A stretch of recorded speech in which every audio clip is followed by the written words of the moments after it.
IG,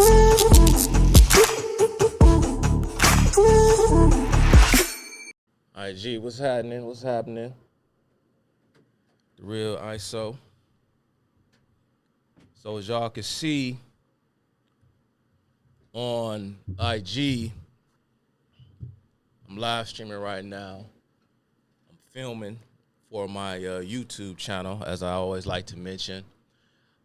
I don't go live on YouTube. Maybe in the near future, I will start doing so. But, you know, I just like to live stream on IG just so I can have an audience. This video will be uploaded to my YouTube channel in, you know, maybe a week or so, hopefully less.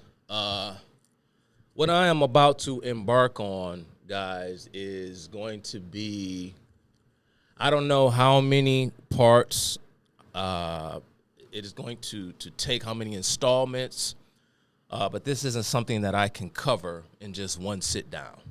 Because I'm going to talk about a myriad of different things, and it's all going to coalesce. It's all going to come together, at least in my mind. At least that's how I have it. I don't even have everything sort of worked out. It's kind of like these loosely wandering ideas in my cerebellum. You know, my mind. It's like it makes sense to me, but we'll just see. We're going to talk about a whole, almost like a 2 centuries worth of history we're going to talk about some philosophical things. We're going to talk about some historical things. And it all kind of goes under this umbrella for me of what is wrong with this modern day, quote unquote, conservative movement.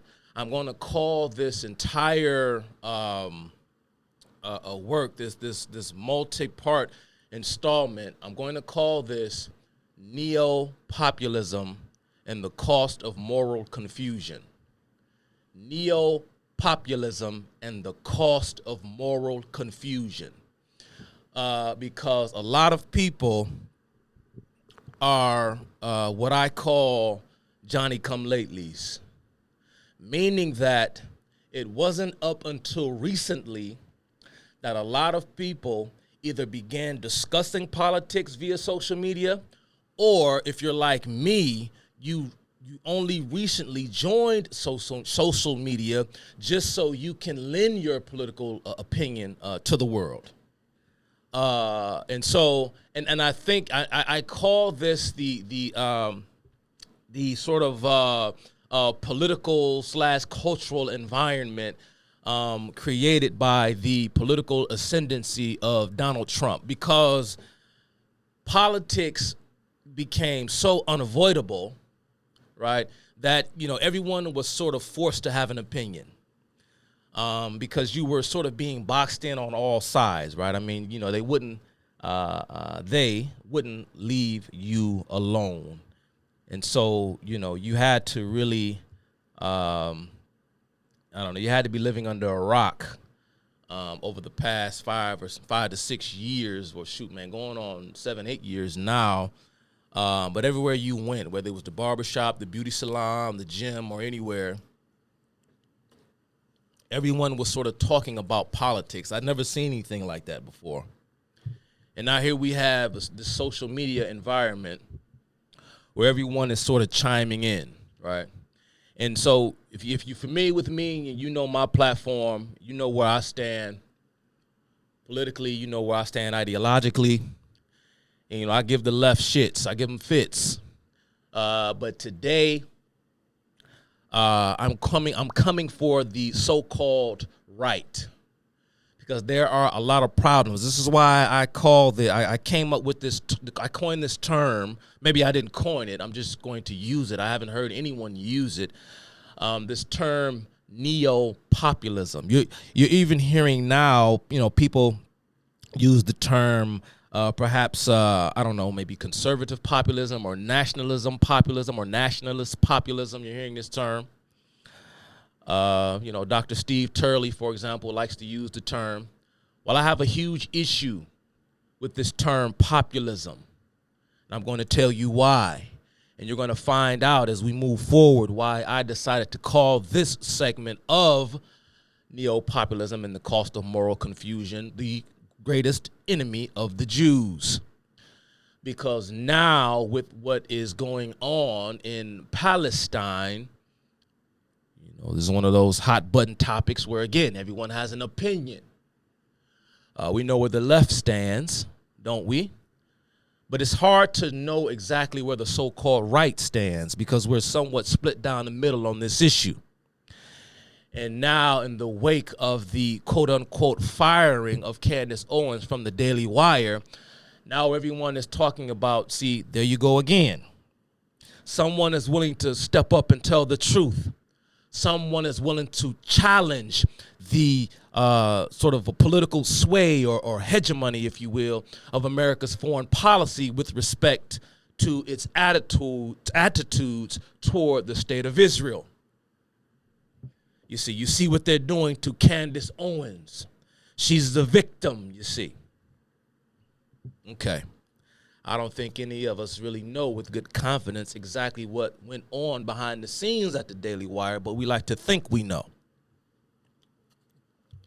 I'm not even necessarily here. I'm not here to talk about Candace Owens or Ben Shapiro or the Daily Wire because I am not at all concerned with Candace Owens' employment. People say, well, it's not so much about her employment. It's about what the whole situation with regard to her symbolizes and how we live in this climate where the Jews cannot be criticized. America's foreign policy stance towards Israel cannot be criticized. And so therein lies the problem. Because, hell, we don't even know exactly what it means to be anti-Semitic, do we? You all saw the sit-down interview with this, what was his name, Rabbi Shmuley. I didn't watch it. I seen some clips of it. I seen parts of it. But now all of a sudden, Candace Owens is everyone's hero. Now all of a sudden, you're even seeing, so-called conservatives, from Ukraine and Russia to Israel and Hamas, and so on and so forth, right? This MAGA, America First type of, again, this what I call, I'll repeat, this neo-populist conservative coalition. Well, I have a problem with that, and I'm going to tell you why. So let's move forward. Before we get into it, let me start off with some house cleaning. Sometimes, y'all, I just go off on the spur of the moment, and I just kind of say things, and I don't necessarily. It's funny because when I'm in the mode, it's like I don't hear myself saying some of the things that I'm saying until I play it back, and I'm like, wow, did I really say that? How come I didn't catch the error as it was coming out of my mouth? But it comes with the territory. It happens sometimes. So sometimes I like to circle back and correct myself when I hear a mistake that I made on a previous show. See, I'm repping for NYC. I got my Yankee fitted on today. Let me go back. I did a long time ago, and I'm not done with them. Remember when I did Obama, the ancestors of Obama, part 3, I said that I was going to get into Tupac Shakur next. And if I did a whole conversation that lasted almost 5 hours with another YouTuber by the name of Sub-Zero, and we did a talk. We did the Marxist influence in hip hop, Marxist influences in hip hop. And so it's not like I didn't do exactly what I would have done here had I been solo and had I had time to prepare a presentation and an outline, but I covered a lot of hip hop and Marxist origins of hip hop. I did that with Sub-Zero, and I also did a recent YouTube show. I was on a show called The Den of Dissidents with my homeboy Rashad. Shout out to Rashad from the Den of Dissidents podcast, and I don't think he has released our my interview or our conversation. I don't think he has released it yet, but it will be coming out soon. And so I kind of wanted to sit the whole Tupac, Marxism, and hip hop thing to the side for a second to discuss this, because it is something that has been on my heart for a very long time. And since the news of Candace Owens's firing or removal or release from her contract, or the the lack or the Daily Wire choosing not to renew her contract, I figured I need to talk about this. And I'm gonna tell you something right here and right now. I know a lot of people who follow me are going to like what I have to say, and I may lose a couple people as a result of this, but of course I couldn't care less. So let's get into it. So house cleaning. A long time ago when I did a discussion on the Black Panther Party, which again, I'm going to revisit the Black Panther Party in the near future on my America's Viet Cong, the politics of murder and the Black Panther Party, I in my mind, I got the two Browns confused. I got Willie Brown and Jerry Brown mixed up in my mind, and I went off on this tangent about Kamala Harris and her affair with Willie Brown. But when I was speaking about Willie Brown, I was talking about Jerry Brown. Of course, Willie Brown being the mayor of San Francisco, Jerry Brown being the governor of California for a time. I kind of got my Browns confused. Also, I mean, I know the difference, but again, I was in the moment and I didn't catch myself. Also, was that last? Yeah, I think it was in that same discussion. Matter of fact, it was the part one of my Obama talk. I made reference to Frantz Fanon and his work, The Wretched of the Earth. And I said that The Wretched of the Earth was published posthumously in 1963. Fanon died in 1961. Well, that's not entirely true. The year of the original publication was 1961, the same year in which he died. It was republished for an American audience in 1963. That's when the English version was published. And I just want to say this as an aside when it comes to Frantz Fanon and The Wretched of the Earth. The 60th anniversary edition was published on October 19th of 2021 with a new introduction written by Cornel West. The AK Press, which is the publishing house that distributes the 60th anniversary of The Wretched of the Earth, said of the book, quote, first published in 1961 and reissued in its 60th anniversary edition with a powerful new foreword by Cornel West, Frantz Fanon's Wretched of the Earth is a masterful and timeless interrogation of race, colonialism, psychological trauma, and revolutionary struggle, and a continuing influence on movements from Black Lives Matter to decolonization.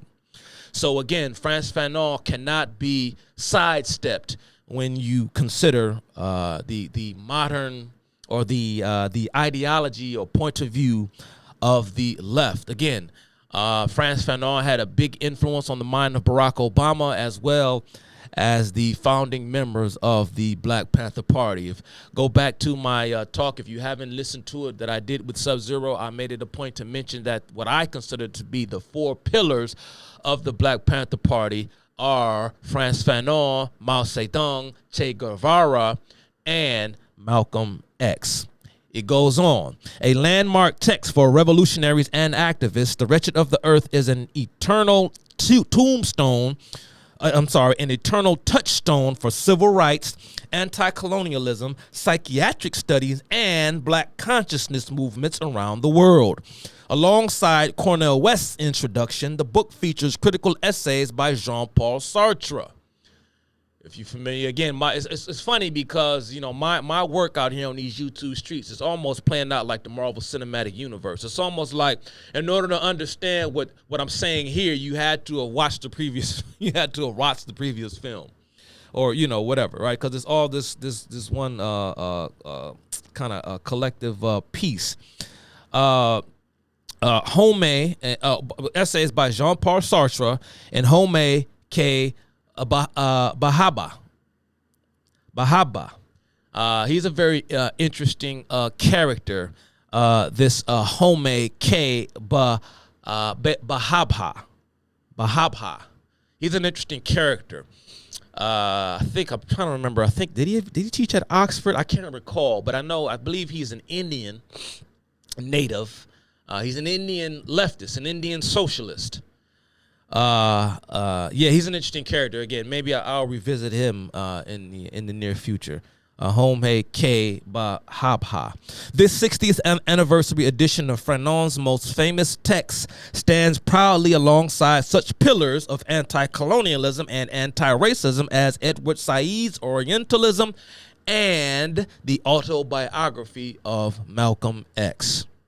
Again, ladies and gentlemen, for those of you who consider yourselves to be conservatives, Malcolm X is not one of us. I know you all like to think he is because he warned the black community about what he termed the most dangerous creature in the Western Hemisphere, the white liberal. And so many of you think Malcolm X is one of us, but he is not. Again, I swear, I wish guys, if I actually did social media for a living, I could be able to pump out more content instead of constantly talking about what I'm about to do or what I'm gonna do. But you know, time constraints, because again, as I like to oftentimes remind people that I do have a normal life, and this takes a lot of time because I am not some Johnny come lately that just likes to run through news headlines giving my intuitive opinions about things that I have not researched and studied. And herein lies the problem with modern day conservatism, because there is very little historical points of reference because people are not students of the human experience. They're going off instincts and intuition, which is not enough, because if you are a quote unquote conservative, then of course it's like suggesting, for example, that the 10 Commandments are outdated, or the Golden Rule, or the writings of Aristotle, for example, are old news, remnants of a bygone past. How soon do we forget about our history? I'm not going back to the 5th century. Matter of fact, I may, in the thumbnail for this video, I might have an image of the Parthenon in the background. I think I am. It's funny when you think about Western civilization, its history and its tradition. For some reason, the Parthenon just speaks Western civilization. It just speaks to our entire tradition. And so that's the reason why I felt the need to do this video, because I see a lot of problems with modern conservatism. We're going to talk about that. We're going to talk about this whole issue of Judaism and Zionism. What is it? What do those terms actually mean with respect to politics? Again, I tell people all the time that, you know, I try to stay away from issues of theology. I try not to make this discussion theological. This is about politics, and this is about philosophy, and this is about history. What is the relationship between Christians and the rest of the world? Or better yet, what should that relationship be? We're going to talk about internationalism in the 20th century. I'm going to discuss the birth of Soviet Arabistan. How many of you have ever heard the term Soviet Arabistan? We're going to talk about the birth of Soviet Arabistan, and we're going to revisit the war on terror. When I was on the Keisha King show some time ago, okay, this may have been back toward the end of 2023. And Keisha King and I sat down and she interviewed me about my opinions and my understanding of the history of the conflict in that region. Excuse me. And someone in the comment section referred to me as a neocon. Somebody said that I was spewing neocon talking points. Neocon talking points. Because many people, of course, hate George W. Bush, even those who consider themselves to be conservatives today, because many of us did not become conservatives or something similar to a conservative until Donald Trump, because we like him, or maybe we like what he stands for, or because the poison, the rot that exists within our federal government. A lot of us, you know, prior to 2016 did not realize we had some ideas, but we didn't realize intimately, we didn't know how corrupt our political system in fact was, or how corrupt it had in fact become. And so hence this whole spirit of populism. But what does that mean when it comes to American foreign policy? And I put here in my notes, pacifism as populism.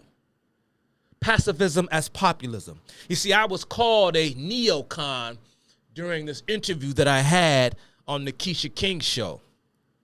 But again, so let's talk about it. What do these terms mean?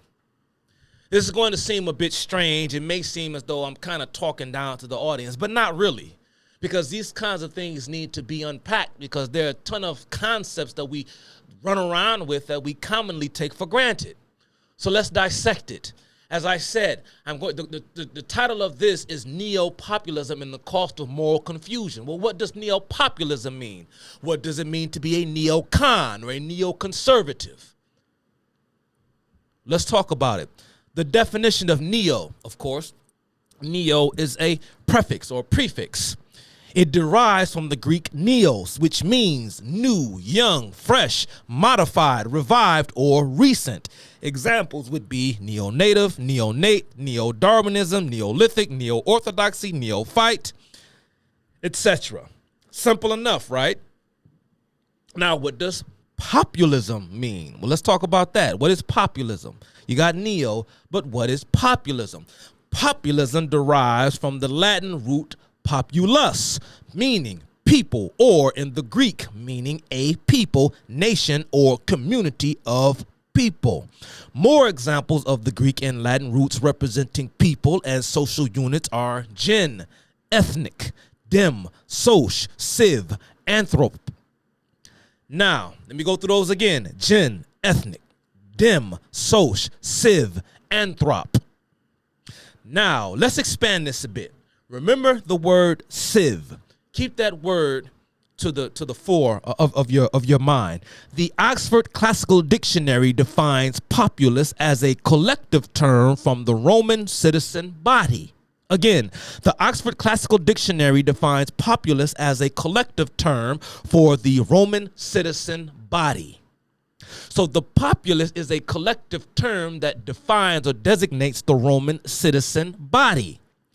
The Roman people, populus Romanus, comprised the entire community of adult male citizens, but excluded women and children as well as slaves and foreigners. Now, why would the Roman citizen body only comprise adult male citizens but excluded women, children, as well as slaves and foreigners? Well, the reason being is because the very concept of citizen as we understand it, as it derives from the Hellenic understanding of the concept of citizen, being a citizen means something. Being a citizen comes along with a certain set of responsibilities. Not everyone had access to the privileges, if you will, of citizenship. So what does it mean to be a citizen? Let's move forward. Civilization is derived, now keep in mind, I told you to keep civ to the fore of your mind. Civilization is derived from the Latin word civilis, which means civil. Other related Latin words are civis, meaning citizen, and civitas, meaning city or city dweller. So the very concept of a citizen, i.e. civilization, as it derives from the Greek, means something very specific or means something very particular to the Western tradition. So when these blacktivists, I like to call them, these ethnic leftists, these demagogues, like to talk about how Africa or the black man, or more specifically the black woman, birthed civilization. Civilization isn't simply I'm a human being existing on earth amongst other human beings, and as a collective we comprise a citizenry. That's not how citizenship works. Citizenry or citizenship is a concept that is the outgrowth or the birth of some form of intellectual or philosophical nourishing or flowering or development. A collective of individuals do not automatically comprise a citizenry that makes up a civilization. It doesn't work that way. Civilization means something that is unique to the Western tradition. So what is an ism? Neo-Populism. The Google Dictionary defines it as a noun meaning a distinctive practice, system, or philosophy, typically a political ideology or an artistic movement. From Etym Online, which is an online etymological dictionary, it defines it as a word-forming element, making nouns implying a practice, system, or doctrine, etc. Interestingly speaking, Wikipedia says of the suffix, quote, in the United States of the mid-19th century, the phrase the isms was a collective pejorative term to lump together the radical social reform movements of the day, such as slavery abolitionism. Some of y'all think, well, that's a good thing. Why is that a negative pejorative? Feminism, alcohol prohibitionism, Fourierism. When they say Fourierism in this respect, they're talking about the French intellectual Charles Fourier. And I'm probably going to mention him later on. I think I have something in this talk here about Charles Fourier. Pacifism, technoism, and early socialism, etc. So again, why do I use the term neopopulism? Here's what I wrote down to remind myself. Because it is the most recent yet whimsical form of the conception of the citizen. And I describe it as whimsical because popular, which again is another word that derives from the concept of populace. Let me start the sentence over. And I describe it as whimsical because popular opinion, i.e. the people's opinion, varies depending upon who you ask.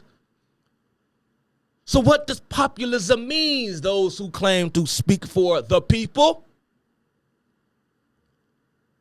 Christian populism or nationalism populism, conservative populism. Anyone who considers themselves, anyone considers themselves to be a conservative should not use the term populism so freely. What was populism or popular yesterday is not always what is popular today. And of course, what is popular today will not always be popular tomorrow. The will of the people. Well, what is the will of the people? What does that mean? Conservatives, right-wingers, those of us on the so-called right. What is the will of the people? I love when people love to talk about how the majority of Americans feel a certain way. The majority of Americans are appalled at the border situation. The majority of Americans are appalled by the status of our economy. Most Americans are appalled by the rise of crime, not just in America's inner cities, but now it is reaching the suburbs.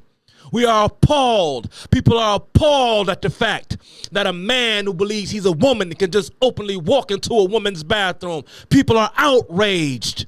This is the popular opinion. Do we know this? How do we know this? I think we take for granted too often the stupidity of our fellow Americans. We believe that we are of the popular opinion. Those of us who want to protect American sovereignty. That is the will of the people. Remember, let's refer back to the roots representing people and social units. One of those roots are what? Let's go back to the list. Generation, ethnicity, social, civis, civilis, cephas, anthropomorphic, anthropology, and what was another one of those terms for social units of people? Dem, D-E-M. What does dem mean? From the Latin, meaning dem, demos, or demus, meaning community, a people, or a tract of land. Dem from the Greek, meaning people. The meaning is found in such words as demography, demagogue, and democracy.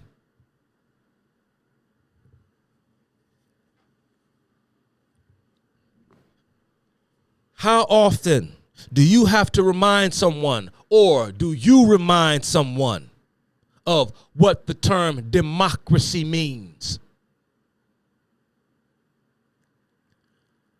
Did our constitutional system not protect us, at least in principle, not from the tyranny of oligarchs, not from the tyranny of monarchs or despots, but from the tyranny of the mob, from the tyranny of popular persuasion, from the tyranny of the passions, the fleeting passions of the day? That's what our constitutional system was set up for, to protect us against the passions, i.e. the indulgences and the hubris of men, the fanciful ideas of the day, or the rising person or persons of the day, to assure that we always adhere or keep in mind the wisdom, the collective wisdom of the whole of the citizenry. Because the history and the tradition of mankind is built upon a whole tract, an entire trajectory of the lived experiences of people long forgotten. And what our founders and our framers realized and understood at the moment of our founding was what? Was that no one individual or group of individuals had all the right answers. So therefore, we must create a system that allows for constant change while at the same time maintaining some sense of stability by making change extremely hard, because human beings by nature are too flimsy, are too whimsical, are too collectively neurotic to know exactly what is good for them in the long term when they are only thinking about what they want in the moment. It is to keep in check the dictates of man's passions. The people. The danger of consent, the tyranny of consent.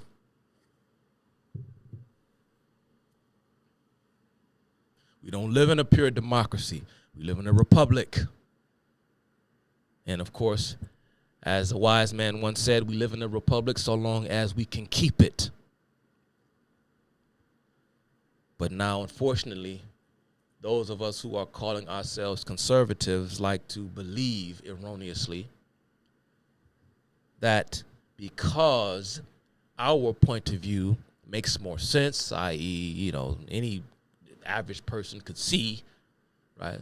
The truths of our position are so self-evident that, So why bother? Why bother with protocol? Let's move on. So this is the type of stuff you hear when people say things such as, I'm not conservative or liberal. I'm neither. I'm in the middle. That's an example of the Hegelian dialectic. This is the same thing that this individual in Keisha King's comment section when I did her show made mention of the Hegelian dialectic. How many people run around throwing this term Hegelian dialectic around and have never read the phenomenology of spirit, or who have never read Hegel, or at least read people who are experts on Hegel? I'm going to tell you something right now. Wilhelm Friedrich Hegel is not an easy man to comprehend. His scholarship, his philosophy is not easy to understand. And I will make the assumption or presumption that 95% of the people out there who conjure up or who mention Hegel or who use the term the Hegelian dialectic do not understand Hegel. And the reason why this is a huge problem for me, again, is because conservatism is an intellectual pursuit. Yes, a lot of it has to do with simply, of course, wisdom and common sense, because we do not want to look down our nose at the common man. But how soon do we forget certain things? Those of us who consider ourselves to be on the right of the political spectrum, we're not immune to these things. We have to keep our how does the term go about, you know, remaining or keeping our nose to the grindstone or something to that effect? You can't just sit around and read or watch TikTok reels thinking that's going to make you smart. It doesn't work that way. I came into social media biased and ignorant, believing that because someone votes Republican or because someone considers themselves to be politically conservative, that they were inherently, or not so much inherently, but on the basis of those facts alone, I assumed falsely that they were smarter than those on the left. But here's what I come to realize, that many on the so-called right are just as stupid. And I'm going to call my buddy Chad O. Jackson in on this, and he probably doesn't want me saying this, but I'm going to say it. And he said this to me: don't y'all hate Chad O. Hate me. Get mad at me, because I said it. I'm saying it. Don't get mad at him. Get mad at me.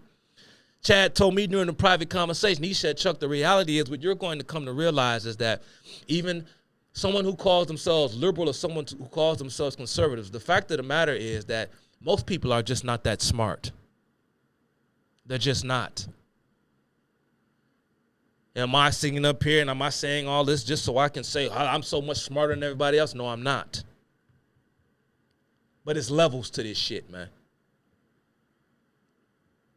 I didn't just start doing this yesterday. Where were the people? Who of you out there were doing this prior to 2016, in the year 2000, 2005, 2010? Where were you all back then? I'm in my 40s. I've been doing this for over 20 years. I don't give a damn about social media. I'm not here for fame, clicks, or likes. I'm not here for any of that. And many of you are not going to like what I have to say. I've probably offended most of you already. Here you hear this term about the left-right paradigm. Divide and conquer. I'm for the people. We need to come together and fight the elites. Who the hell are these elites? What does it mean to be an elite? Divide and conquer. I'm for the people. I posted something to my Instagram channel a time ago. These were the words of Eric Vogelin, who once said that when you hear these terms such as democracy, freedom, liberty, left-right paradigm, divide and conquer, I'm for the people, I'm for fighting the elites, and so on and so forth. What these words have become are simply sort of concepts, if you will, that we do not take the time to discuss or unpack. We just throw these things around. And so these words, these terms, these phrases, you lose their meaning because they have been relegated or reduced to simple slogans and platitudes that have completely lost their meaning. What does it mean to divide and conquer? I live here in Michigan. Some of you say, man, how the hell you deal with it up there with that crazy governor you all got? We'll see where my state ends up in the near future. Michigan isn't as liberal as you may think it is, but we'll see. We'll see if we go the way of Illinois. We'll see. But is Michigan not divided from Florida? Are the walls of your home, do those walls not divide you from the outside world? So what does it mean to divide and conquer? What does that mean?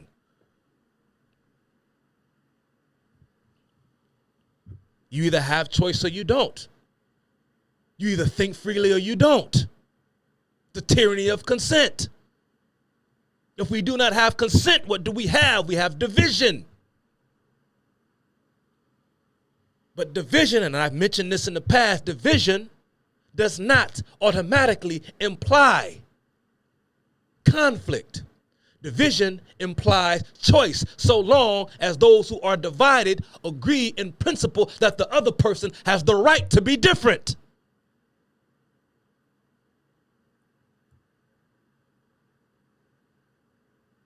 I wish it was easy. I wish that we could just come up with a way to just solve all the world's problems and everything just go away. But things don't work that way. It doesn't. I'm sorry. It just doesn't. We need to fight the elites. What the fuck are you talking about? What elites? Who are these elites that you keep talking about? Oh, you know who they are, man.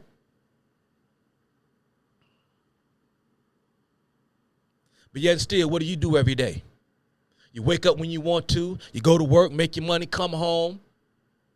Go out on the weekend, have fun with your friends, play grab ass, chase women, do this, do that. You can live whatever kind of life you want to live. But there's always this looming boogeyman just waiting to smack you down. But when? When is it going to happen? People like Jordan Maxwell, God rest his soul, was saying these things back in the 1970s. It's a slow creep, y'all. We getting there. We moving towards it. We getting there. We getting there. It's inevitable. Is it? You've abandoned your post. But there's something that exists currently that is keeping the wolves at bay because everything they want to do, they ain't did it yet. But we get to sit back and opine about the World Economic Forum and what Klaus Schwab said. He's such this big bad motherfucker, but yet he got to sit back and wait.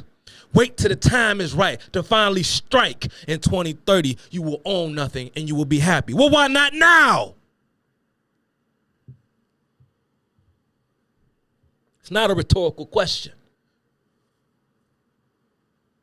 It's always in the future. Obviously, he must not be as omnipresent and omnipotent as you think he is. Because if he is, he would have did what he said he was going to do already. So what's really going on? Anyway, I'm being too vague and too esoteric right now. Let's move on. Because I ain't even gotten to it yet.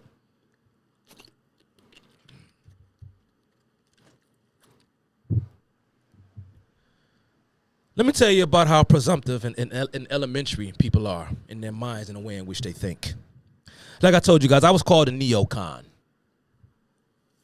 Okay. And it's funny to me. And I told the person, you don't even know what that means. Because they were calling certain conservatives neocons back in the 1950s. At the time, the term neocon was used to designate former Democrats who were part of the FDR coalition who had come out and openly showcased their support for Dwight Eisenhower. These were called neocons. As a result of many of the foreign policy failings after the Conference of Yalta of FDR and of his successor, Harry Truman. They called Ronald Reagan a neocon back in the 1950s and 1960s. We went from Eisenhower, of course, to Barry Goldwater, which the shift from Eisenhower, who described himself as a quote-unquote progressive or liberal when it came to social issues, as well as Richard Nixon, Barry Goldwater and others who were on the side of Barry Goldwater, like Senator Taft, were trying to reinstitute or reestablish the mainstream of the conservative movement, more tantamount to a kind of Calvin Coolidge, if you will, type conservatism. Those were considered the quote-unquote neocons because those conservatives of the 1960s and 1970s, which led to, of course, the eventual rise to the presidency. Of course, Ronald Reagan had become governor of California by 1966. These were different kinds of conservatives from the kind of conservatives that came to define the Dwight Eisenhowers and Richard Nixons of the world. Now, wait a minute.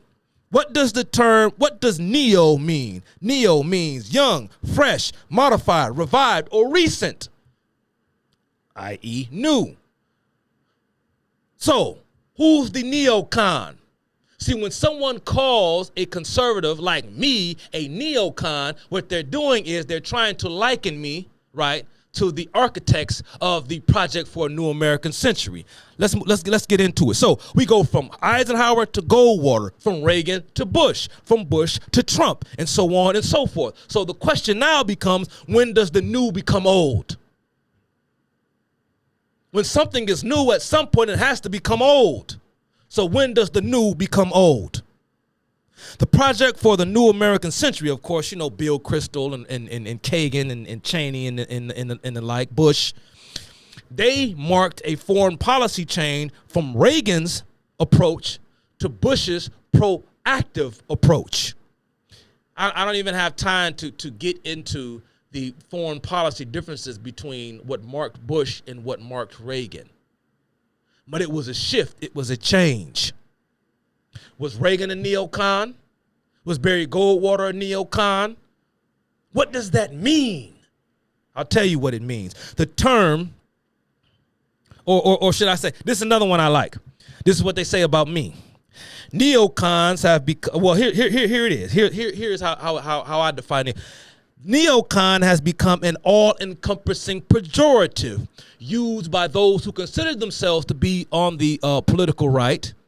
It is used by them to lambaste those who also consider themselves to be conservatives, but just so happen not to agree with them. So you're a neocon. Why? Because you want endless wars. You support endless wars. What the fuck does that mean? An endless war, which is to suggest that if the people in power do not support or who don't want endless wars, those in power, if they are anti-war, then that solves the war issue. Meaning that all we need are people who are sufficiently anti-war in order for us not to have them. So what we need to do is rearrange the disposition of those in power to change our geopolitical circumstances, because we have too many people in power who just want war.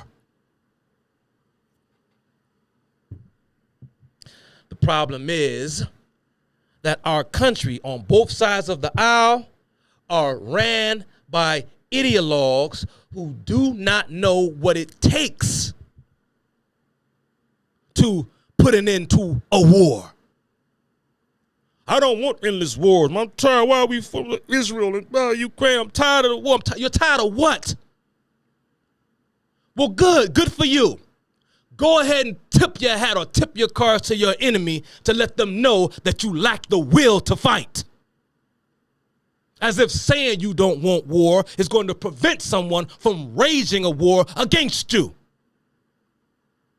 You put an end to a war by winning the war. You don't put an end to a war by retreating from a war. That's not ending a war. That's surrendering. That's losing a war. You want to end a war, you win a war.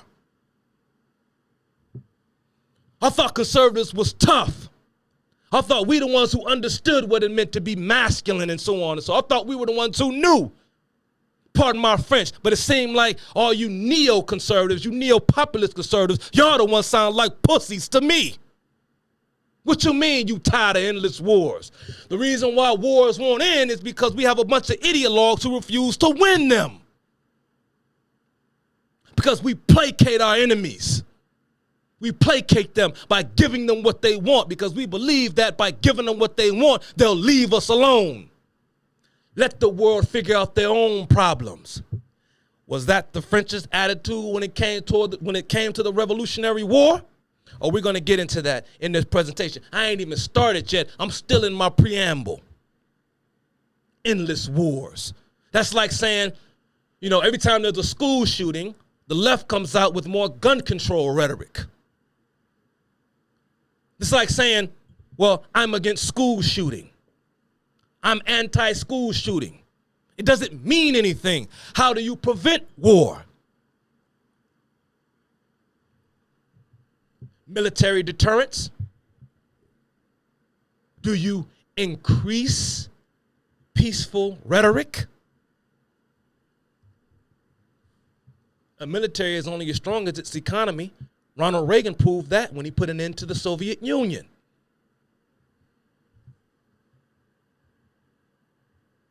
But that's okay. Let's play nice with Iran, and they'll leave us alone. The term endless wars is a pathetic and shallow platitude used by political and philosophical novices for the purpose of self-flattery. Let me read that again. This is what I said. Go ahead and unfollow me and stop the video. Let me say it again. The term endless wars is a pathetic and shallow platitude used by political and philosophical novices for the purpose of self-flattery. There's a lot of virtue signaling going on amongst conservatives too. Oh man, but it's about the contractors and our politicians and the fact that they got financial ties to all these independent contractors who produce the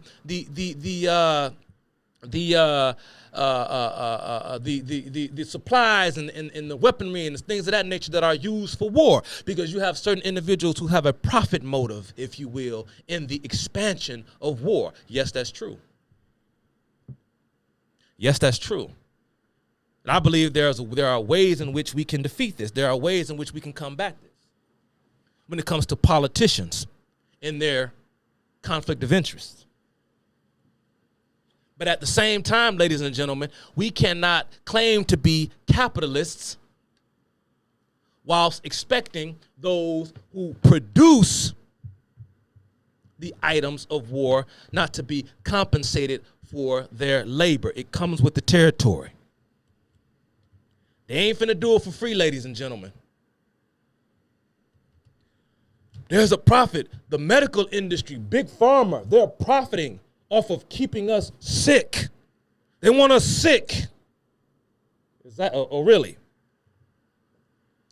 Is that why the lifespan of the average American in 1860 was barely 40 years old? And now the average lifespan of Americans today is in the upper 70s, last time I checked. We're living longer. Are we healthier? I don't know. Not my wheelhouse, not my field of expertise. But what I'm here to say is that the people 100 years ago, before modern development, before Standard Oil and John D. Rockefeller and the birth of the pharmaceutical industry by those wicked and evil elites, I can almost guarantee you that the folks 100 years ago, they ain't have everything figured out either. Because most of the women couldn't even live past childbirth. But yet and still, we sound like the left, perpetuating the myth of the noble savage, as if the people before modern development knew some shit that we didn't know. They're still human beings, just like us, trying to figure it out. They ain't figured shit out, and we ain't figured it out yet either. But we supposed to be conservatives. We the smart ones. We the ones that's supposed to know that. Oh, you didn't like when you see, you're getting uncomfortable. So you don't like it now because I'm talking about the right. When I was talking about the left, y'all didn't have no problem with it. Now that I done warmed up, let's start the workout. Let's start the workout. Our journey begins. This is the workout, y'all. The warm-up is over. Our journey begins in the earth. And keep in mind, this is another thing that kills me. Let me say this as well when it comes to these endless wars. Just talk about, oh, stop the war. Oh, I'm tired. Oh. Last time I checked, this was not Eritrea. This was not North Korea. We don't have mandatory conscription. All our military personnel are volunteers. Why do we treat these people like this? Bring the troops home. Fuck them. Let them stay where they at. They signed up for it. Why do we treat our military personnel like this? As if they don't want to be where they are. Some of them, most of them, see it as a badge of honor to potentially die in the service of country. It's what they signed up for. Just like they just over there all day, every day. War, war, war, war, war, all day, every day. Bullets flying, bombs going off. That's not the reality. But that will occur once the Guardians are no longer guarding the gate. That's when the Visigoths come in. That's when the barbarians come in. That's when the hordes come in. When the security guard, when the teacher is no longer there, that's when the students cut up. Why do we pity our military servicemen and some women? Why do we pity them? They didn't ask for your fucking pity. Let them go fight. Let them go die. Or let them go sit around and stand post or do whatever the hell they do. I don't know. But let them. It's their lives. It's what they want. Their body, their choice. Ain't nobody dragging you out of your house, putting the uniform on you. Tired of endless war. I'm tired of your bullshit, hollow rhetoric.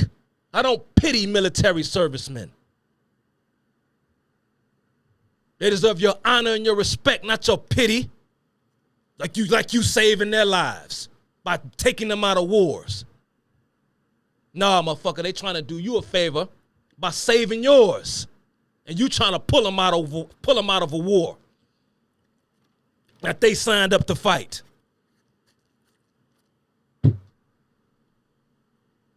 I'm not going to be in the comment section often, but yes, it's a demoralization tactic. They did it in Vietnam. They did it in World War II. To demoralize our troops. We should be praising them, honoring them. But instead, what do? We pity them.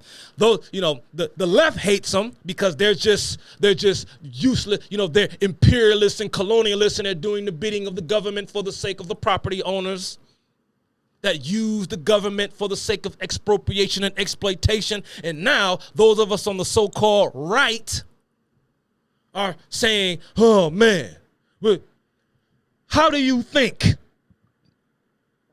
those folks who sacrifice, who put their lives on the line to save and protect the lives of millions of Arab Muslims in Afghanistan, how do you think they feel today witnessing human beings chasing aircraft on a tarmac, willing to hang from a plane in order to escape the terror that they knew was about to ensue at the result of the Taliban?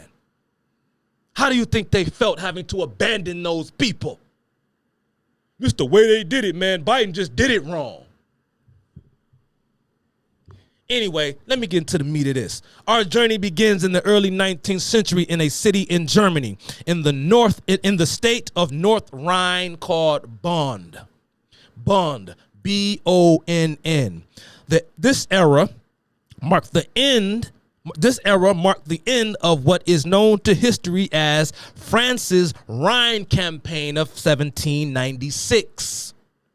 This campaign was part of the larger Franco-Austrian War of the French Revolution, it's called the Franco-Austrian War, and it's also known to history as the French Revolutionary Wars. These wars began in 1792. Now let me explain this era in 1792, what was going on. Well, France was in the midst of a revolution. The effects, here's the thing, this is what the left gets wrong. The left gets damn near everything wrong. But notice how they talk about colonialism and all. See, it's funny because the United States was a colony itself. It fought a revolution against its colonial masters in order to, of course, gain its independence.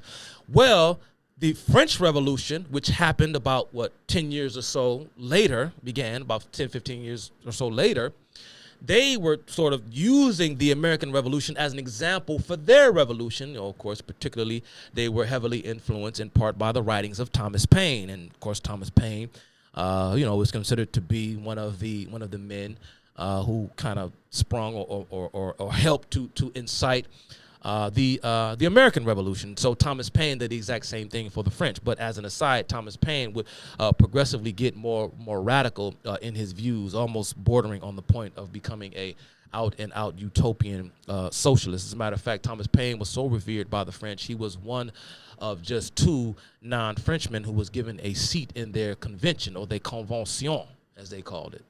Pardon my terrible French accent. And I think even Thomas Paine, he was imprisoned during the terror, and Thomas Paine was marked for execution. But he was able to escape the guillotine. And so the reason why I bring all that up is because you had the American Revolution, which was a colony that rebelled against the French, but you had an internal, because you see, France was a colonial power itself, but the revolution was inside of the core of the empire. It was within the core of the French Empire, not at the periphery. But why? Because the revolution was, of course, or what sparked the revolution, what impelled the revolution, was this adherence to these 18th century Enlightenment ideas. It's very interesting when you consider. And so the France was going through a lot of economic changes. You had the revolt in Haiti. You had all sorts of things going on around the same time. You had a lot of economic issues going on in France. And what did France take to in the midst of their revolution, or what led to the more violent period, if you will, of the French Revolution? I think it was King Louis the 16th, when the capital of the political capital of France moved to the city of Paris, and Paris became the tail that was wagging the dog. And this is when France began to embrace or implement a more pure democracy, a pure democracy to the point of madness. Y'all don't hear me because y'all don't understand what I'm saying. And so the French took to money. They were printing money and doing all of these things. And so there was a lot going on. And so there was this almost this beef, if you will, between France and Britain. And we all familiar with the ongoing antagonisms that went on for about 2 centuries between France and Great Britain. You had these two competing empires. One was sort of was kind of like a spread, if you will, of the Protestant, if you will, form of Christianity versus the Catholic form of Christianity. So there you had this almost theological kind of a beef, as we call it on the street, between Great Britain and France, which played out in the forms of various military conflicts and political conflicts and so on and so forth. But you also had this war, if you will, between both the French and Great Britain to expand their empires. France saw themselves as the kind of colonial power for the purpose of liberation, for the purpose of liberating. And one of the key campaigns of the French was, of course, to liberate Belgium from the Austrian Empire. And so you had a lot of things going on. And you had within France those that were loyal to the monarchy, was trying to kind of get the reach out to other European monarchies to kind of seek their help to try to protect the French monarchy, because they believed that this anti-monarchical attitude was going to spread across Europe, which would lead to French revolutions all over the European peninsula. And so you had other European monarchies with a vested interest in putting down the French Revolution, because they, of course, believed that this would make their monarchies susceptible to this same fervor, if you will, especially before and after the death of King Louis the 16th. I believe he was the 16th.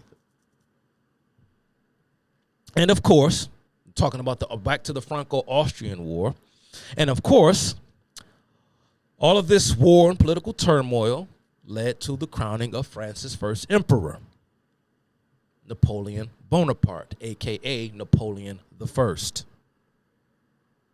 Interesting factoid, I just felt the need to put this in here. Charles Bonaparte, my namesake, Charles Bonaparte, was appointed as Theodore Roosevelt's second attorney general in 1906. And it was Charles Bonaparte who would set in motion, along with some others, the political and law enforcement mechanisms that would culminate in the creation of the FBI in 1909. Charles Bonaparte was Charles Bonaparte was Napoleon's grandnephew. So the grandnephew of Napoleon created the American FBI, the Federal Bureau of Investigation. Now, during the Napoleonic Wars, which went on from 1803 to 1805, France would conquer Egypt, Belgium, Holland, much of Italy, Austria, much of Germany, Poland, and Spain. The white man. The white man, the white man, the white man. The white man this, the white man this, the white man that, right? Look at this shit. There was an old little funny I heard Andrew Clavin say it recently. It was like a joke what the Europeans and Americans had toward one another during World War II. Europeans would often joke toward the Americans about how we was tardy, we was late to the party. He said, "Man, yeah, but y'all late, ain't y'all?" And then the American retort was always, well, damn, we didn't felt like we need to get involved because it'd be, you all been doing this for a very long time. Y'all been doing this for centuries, so we couldn't tell the difference. It's a lot funnier when you hear it said in the correct way, but you get my point. Europe has been warring internally for centuries. Centuries. But if you listen to these hollow-headed poo-butt leftists, you would think that the white man is some monolith, that the white man or white civilization, white supremacy, what you call this? You would think that white people just always got along. Nothing could be further from the truth. So, yeah, so that boy, I don't know if y'all saw the movie. I was interested in watching it, especially when I heard Ridley Scott was directing it and Joaquin Phoenix was playing the lead as Napoleon, even though, a lot of these events happened in Napoleon's life when he was in his 20s. Shit, Joaquin Phoenix is almost 60 years old. And I don't know. I don't know how that would look. But then I heard the movie wasn't that good. It was average. But it's difficult because you can't cover the life of Napoleon in just one film because he was such a consequential figure in world history. It's hard to understate how big of a deal Napoleon Bonaparte was. Napoleon Bonaparte, say what you want to say about him. He was one of the greatest men that ever lived. He just was. And again, I'm not trying to, he's a complex man. But if France had any sense, Napoleon Bonaparte would be a symbol of French patriotism, a symbol of French chauvinism, a symbol of French pride. But not anymore, to their detriment. And that is going to make sense when I get into my second installment, when I get into the era of the early 20s from World War I to World War II. Now, is Napoleon a villain or a hero to history?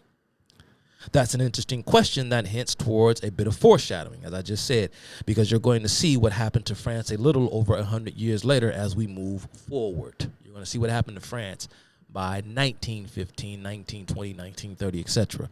So let's get back to Bonn. Remember, Bonn is a small city within the North Rhine, which is a state inside of Germany. Now, from 1795 to 1814, France ruled much of Germany, parts of which included Bonn. Here is how Isaiah Berlin, I don't know if any of you are familiar with Isaiah Berlin. He was a Latvian-born Jewish philosopher and historian. I think he was born in 1909. He described the period as such, quote, between 1795 and 1814, Bonn was under French rule. The gates of the Jewish ghettos were flung open, and its inmates, after centuries of being driven in upon themselves, were permitted to emerge into the light of day. Personal freedom, or at any rate, and in large measure of it, economic opportunity, secular knowledge, liberal ideas, acted like a heady wine upon the children of the newly emancipated Jews. Think about what Isaiah Berlin is saying. Keep in mind the title of this part of the Neo-Populism and the cost of moral confusion is the greatest enemy of the Jew. Who is the greatest enemy of the Jews? I'm going to tell you. Because I'm going to tell you something right now. If you come over here talking this Jewish, this, Jew that, small hats, using all type of, don't come in my, well, you can say what you want, I won't, but let me tell you something right now. I'm not the one. I'm not the one for that. It is not it's not as simple as simply pointing the finger at a group of people and saying them over there. The elites over here. Every group of people has their elites, quote unquote. As I mentioned earlier, what the hell does that mean exactly? It doesn't mean anything. I'm sick and tired of motherfuckers passing the buck around. So I'm not the one for that. Just last week, or not the week before, on Cutting to the Culture, when I came out, and I'll say it again here, I don't give a damn about Candace Owens or where she works, long as she don't come asking me for nothing. She can buy my poor black ass because I'm sure she got much more money than I got. But as long as she ain't asking shit from me, I don't care where the hell she works. I don't watch her content, and I don't watch Ben Shapiro's content that much either. But I'll say it once, and I'll say it again. Ben Shapiro intellectually will run circles around Candace Owens. You get mad at me if you want to. Somebody had the nerve to question me to say, well, I'm just saying that because I'm scared.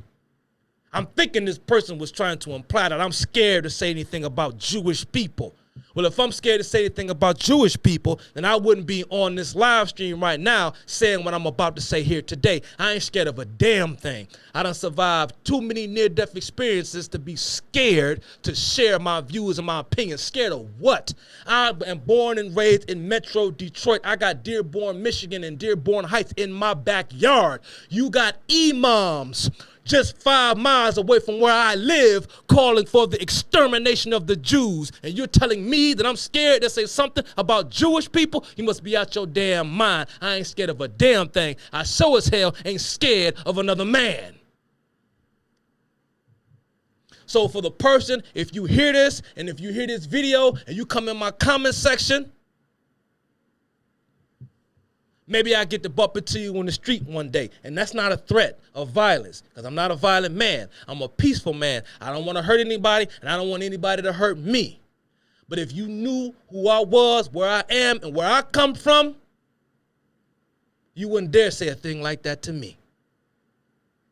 So we're going to see who's really scared, and we're going to see what I'm scared of. Because I'm scared to say something about Jewish people. Well, let's see. After the final defeat of Napoleon at the Battle of Waterloo on Sunday, June 18th, 1885, the Rhineland was annexed by Prussia. So you had the Kingdom of Prussia within the larger German Empire. Now, King Frederick William III was King of Prussia from November 16th to 1797 until his death in 1840. Thus, he was the ruler of Prussia during the Napoleonic Wars. William III started in King William III in 1815 began a return to the ancient ways. Starting in 1815 began a return to the ancient ways. What are the ancient ways, you might ask? Well, reimposing most of the old restrictions upon the Jews of his kingdom, which created a crisis among the newly liberated. Some Jews, attempting to avoid the backstep of second-class citizenship, accepted baptism with varying degrees of sincere conviction. Noteworthy among them include radical journalist Ludwig Born, the famous German poet Heinrich Heine, which I could did a whole talk on Heinrich Heine, who once claimed to have met Satan. Famous lawyer Edward Gaines, former founder of the German Conservative Party and constitutional lawyer Friedrich Julius Stahl, and the children of renowned philosopher Moses Mendelssohn. Mind you, I'm talking about all the people who converted to Christianity. These were Jews who converted to Christianity under the rule of King William III. And none other than the father of the co-founder of communism himself, Karl Marx, Heinrich Marx. So Heinrich Marx, aka Henry Marx, if you like the Anglophile pronunciation of Heinrich, made the conversion to Christianity sometime around 1815 after King William III reimposed political restrictions upon the Jews. Ms. Reed, you can you can send me something through Cash App if you like. I think I got my Cash App on my Instagram page. If not, I'll put it up when I post the video on YouTube. It'll be in the comment section. Now, I go back to Isaiah Berlin. We're going to rely a lot upon Isaiah Berlin's scholarship. Isaiah Berlin described Karl Marx as the, quote, grandson of a rabbi who was brought up on a diet. Listen, the grandson of a rabbi who was brought up on a diet of 18th century rationalism by his father, who was a mild follower of Voltaire.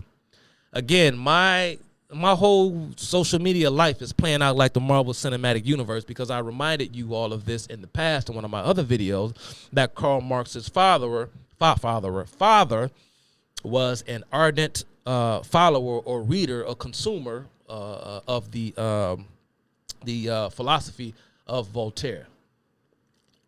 Voltaire, of course, his real name or born name, what was it, Francois Arouet. Let's talk about Voltaire for a second. Voltaire was born, I'll put it in here, Francois-Marie Auriot I probably said that like, that's almost like a Spanish pronunciation, in Paris, France on November 21st, 1694, is one of the greatest French thinkers and writers of all time, and one of the most consequential intellectuals of the liberal tradition.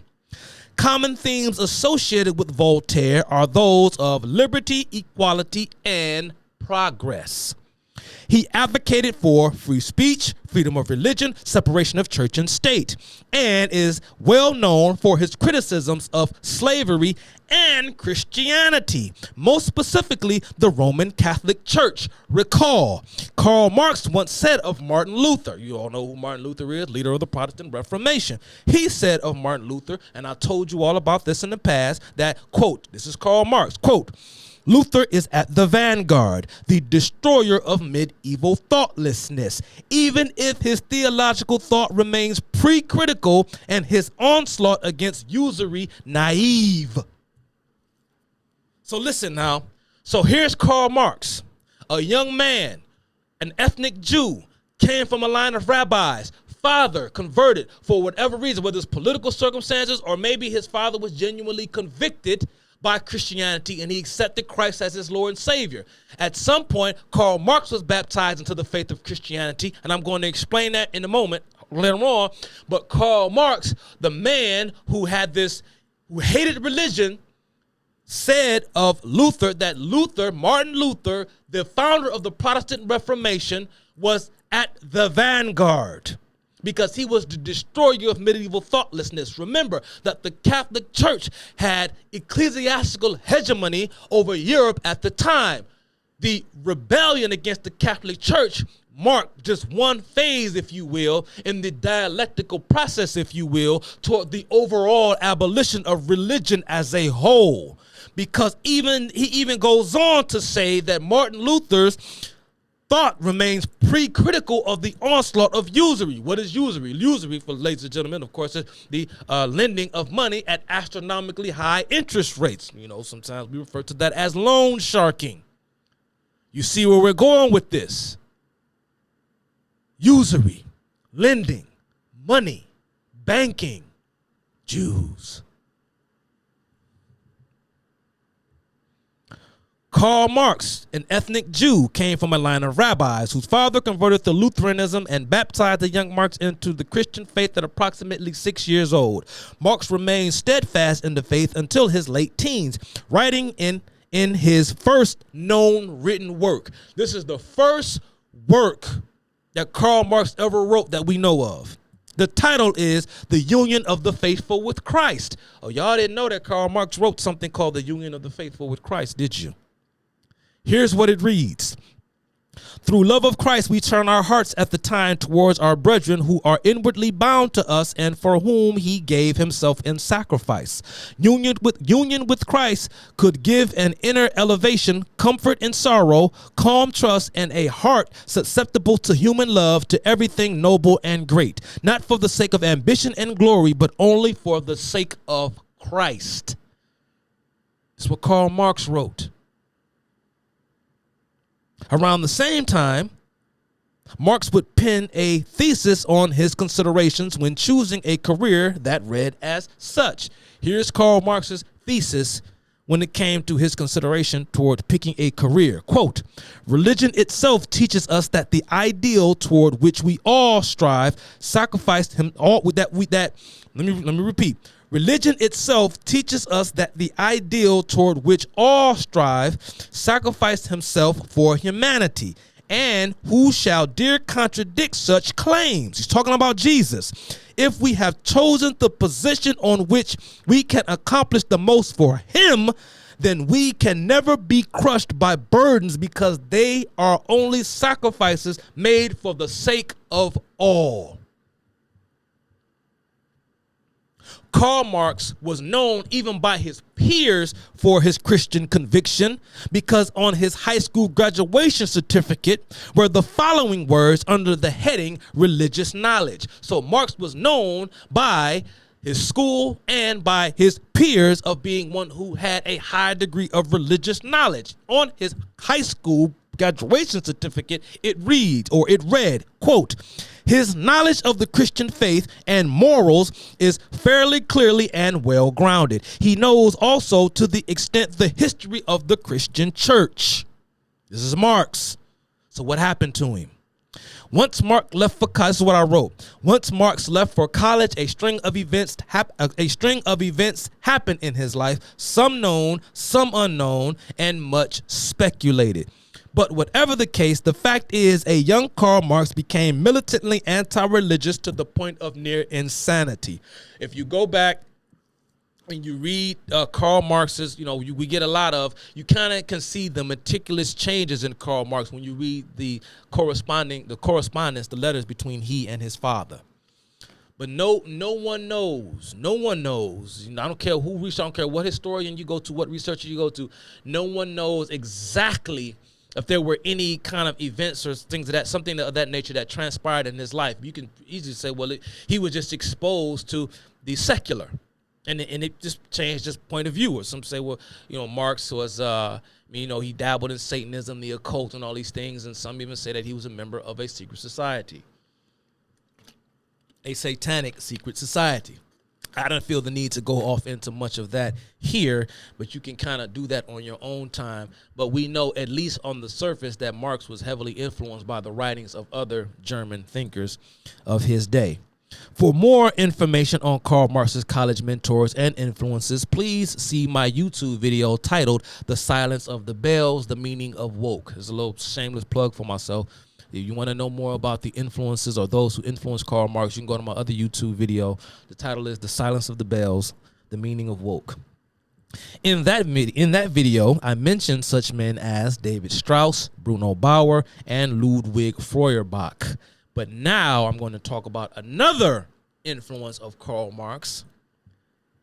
Enter the stage, Moses Hess. Moses Hess. How many of you know who Moses Hess is? Some of you do.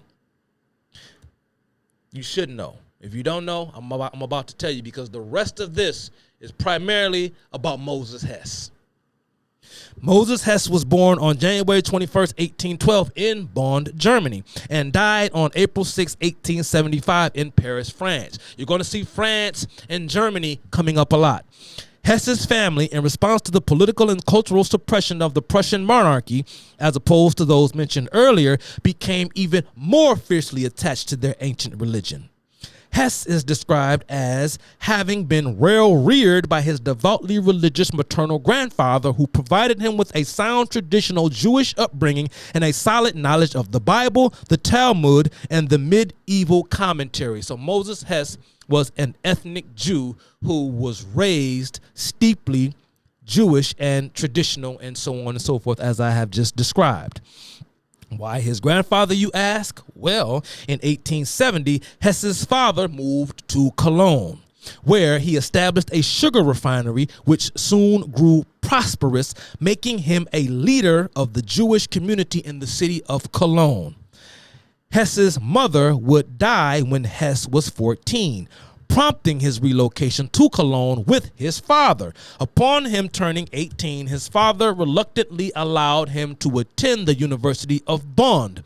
Marx, too, was a student there, but there is no record of what Hess did when he was there, if he even went there at all. Going back to Isaiah Berlin. Isaiah Berlin describes Hess's life at this point as such, quote, "Listen, we know little about him at this time, only that, in common with a good many of other idealistic young men in Germany, he was deeply affected by the mystical nationalism and romanticism which then was sweeping over the German intelligentsia. His father wished him to enter his own expanding business. Moritz Hess, he was born Moritz, he changed his name to Moses, or not changed, he just started to go by Moses, as he was called at this time, flatly declined. So he declined to enter his father's business as the sugar refinery business.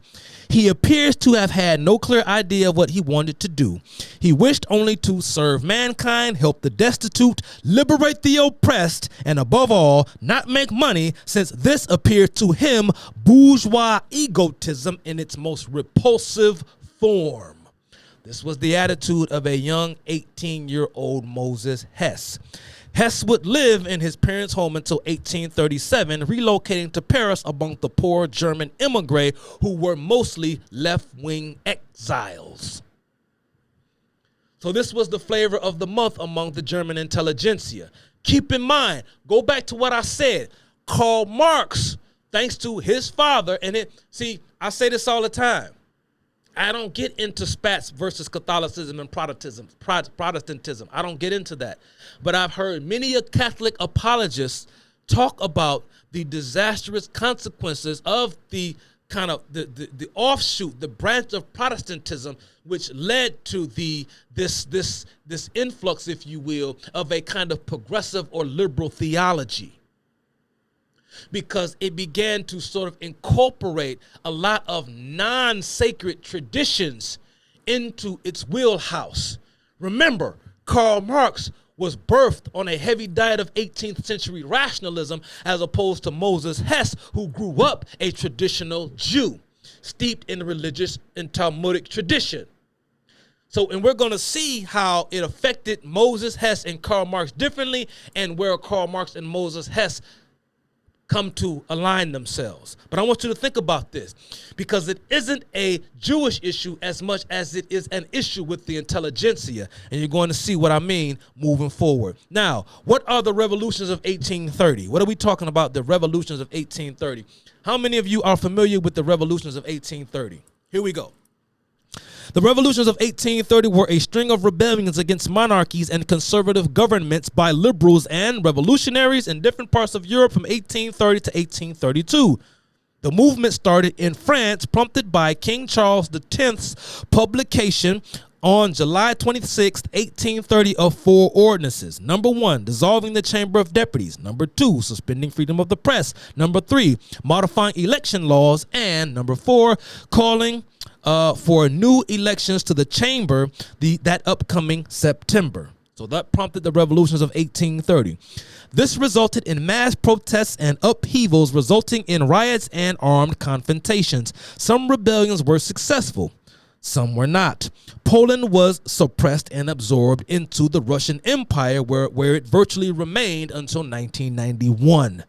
Revolts were also put down in Italy and Germany, but Belgium, however, successfully gained its independence from the Netherlands, and Greece, after several years of civil strife, finally gained its independence from the Ottoman Empire in 1831. The Ottoman Empire is going to come up in part 2 or part 3 of this discussion later on, when I start to bring up Islam and the creation of Palestine. Oh yeah, we going there. I hope Candace Owens is listening. I hope all of you neo-populist conservatives are listening, because I ain't Rabbi Shmuley. I'm something different. I ain't about to get to stuttering and clamoring and making a fool of myself. We're going to move on. Let's talk about it. I ain't got nothing against her. But this is a call to arms for all you people who want to do this, who want to talk about this. If you want to go on social media, damn it, you got a responsibility. This is the boring stuff that don't nobody want to do. But oh well, I guess that's why I'm here. Isaiah Berlin would describe the 1830 revolution as follows. Here's Isaiah Berlin once again. The revolution of 1830 had created immense hopes amongst the liberals of Europe, and Paris was fermenting with socialist sets and ideas, especially those affected by Simeon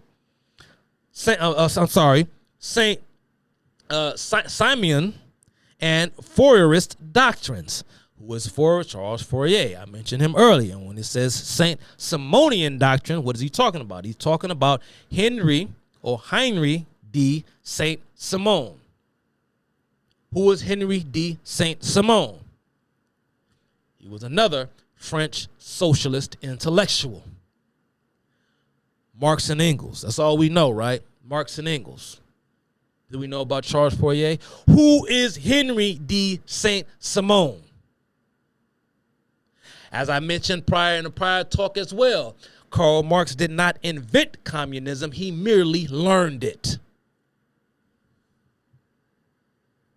which by and large called upon men to reorganize and fight the evils of cutthroat competition and individual enterprise and the strife and destruction of both the bodies and souls of men inevitably entailed by them, and instead to cooperate in collective undertakings that would release the great productive energies of mankind in a planned and harmonious manner, and create universal prosperity, justice, and happiness on earth.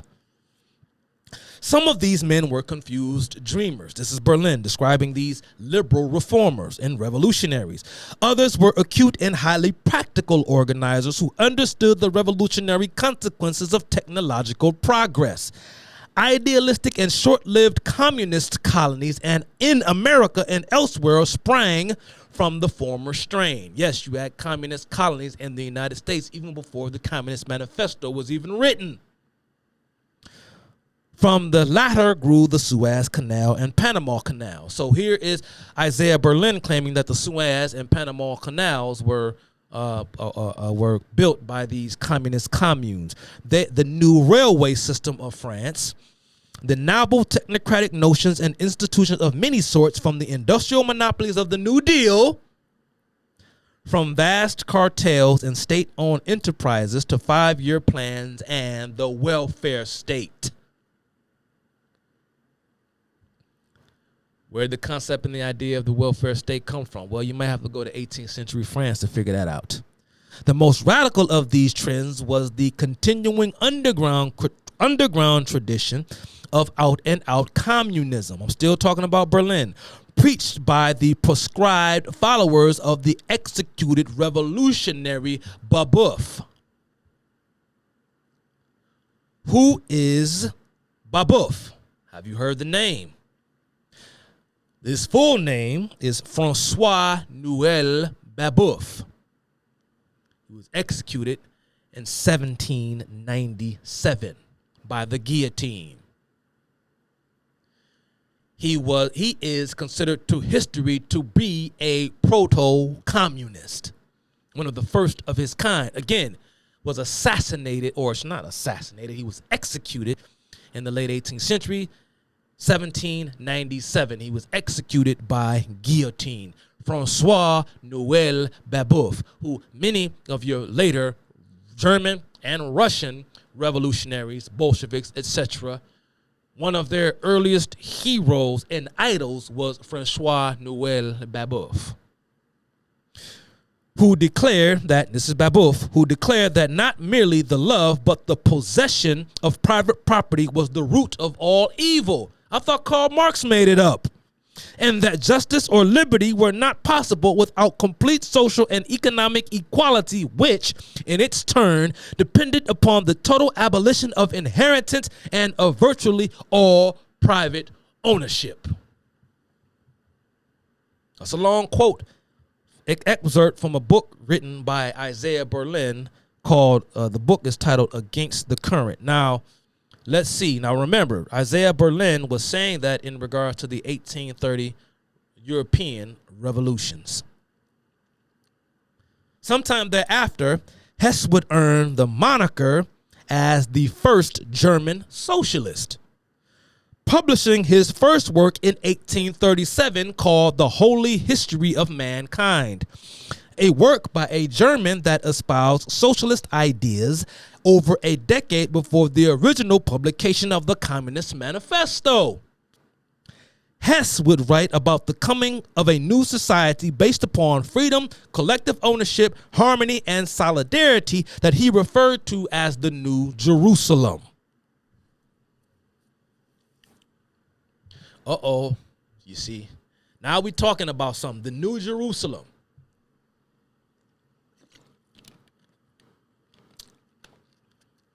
Also, during which time, around about 1830, Hess would meet and grow to admire a slightly younger Karl Marx, whom he referred to as, quote, the greatest philosopher alive today, Rousseau, Voltaire, Holbach, Lessing, Heine, and Hegel integrated into one personality. That's lofty praise for Karl Marx there, Mr. Hess.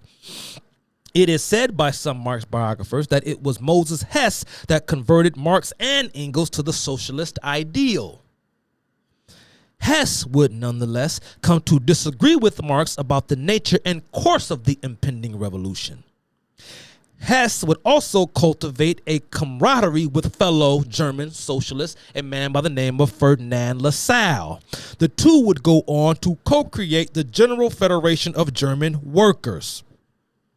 Lassalle became a longtime rival of Marx and was referred to by the co-founder of communism, Karl Marx, as a, quote, nigger Jew. Now, why did Karl Marx refer to Ferdinand Lassalle as the, quote, nigger Jew? Well, if you pull up photographs of Ferdinand Lassalle, it's easy to see why. Mind you, Karl Marx, an ethnic Jew, had nothing but disdain for Jewish people. And you're going to see the history of it, and you're going to see the legacy and how these socialist revolutionaries, what their attitudes are, why they despise the Jewish people, how did it come this way, what happened, and also why, given this fact, or perhaps it isn't a fact to most because most people don't know it, why are today's Jews so predominantly left-wing? Some of them even extremely left-wing, like the likes of this moron Norman Finkelstein or Noam Chomsky or Howard Zinn and etc. How did the Jewish people get like this? We're going to find out. Marx, of course, and I also threw this in here, that Marx also had similar sentiments with regard to his own son-in-law, a man by the name of Paul Lafargue. Some of you all know who Paul Lafargue is. Paul Lafargue was married to Karl Marx's daughter, Laura. Both Laura Marx and Paul Lafargue were both, of course, Marxist theoreticians or Marxist revolutionaries. Of course, Paul Lafargue would go off. He and Laura would go off to both commit suicide. Now, Paul Lafargue was what? He too was Jewish, or at least half Jewish, I think, on his, let me see, I think I wrote it down because I always forget. Yes, I think he was Jewish on his mother's side. I think his maternal grandfather was a Jew. But he was a Frenchman. There's France. He had French heritage, but he was born on the island of Cuba. And on his mother's side, or his maternal grandmother, so both on his maternal side, his maternal grandfather was Jewish. Follow me now. His maternal grandfather was Jewish. His maternal grandmother was Jamaican. But he was sort of culturally French, but born in Cuba. So he embraced this attitude. Paul Lafargue would go on to say that he's oppressed 3 different ways. That's a quote of Paul Lafargue. He's oppressed because he has Negro blood. He's also oppressed, of course, because he's a Cuban. He's a West Indian. And he's also oppressed because he's Jewish. He was a Marxist through and through. But mind you, Karl Marx had nothing nice to say about Lafargue due to his Negroid blood. He commonly, of course, referred to Paul Lafargue as the, quote, Negrillo.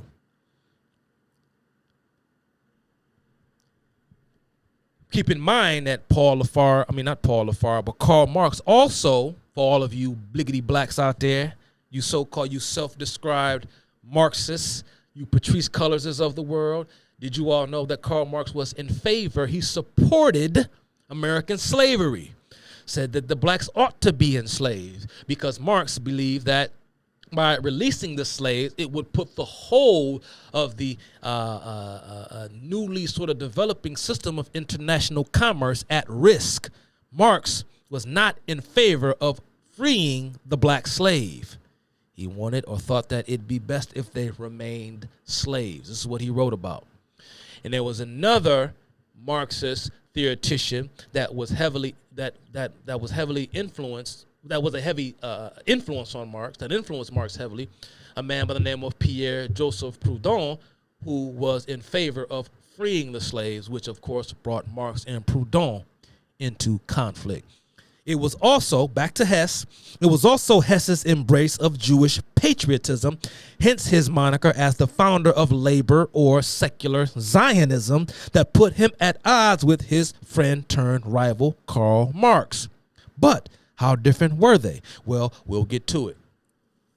I'm scared, y'all. I don't want to talk about Jewish people. I don't want to talk about Zionism because I'm scared that somebody Jewish gonna do something to me. Let's move on. In 1868, Hess joined the International Workingmen's Association, founded by Karl Marx, right? And the International Workingmen's Association went on to become the first international, which is the prototype of the Comintern, i.e. the Communist International.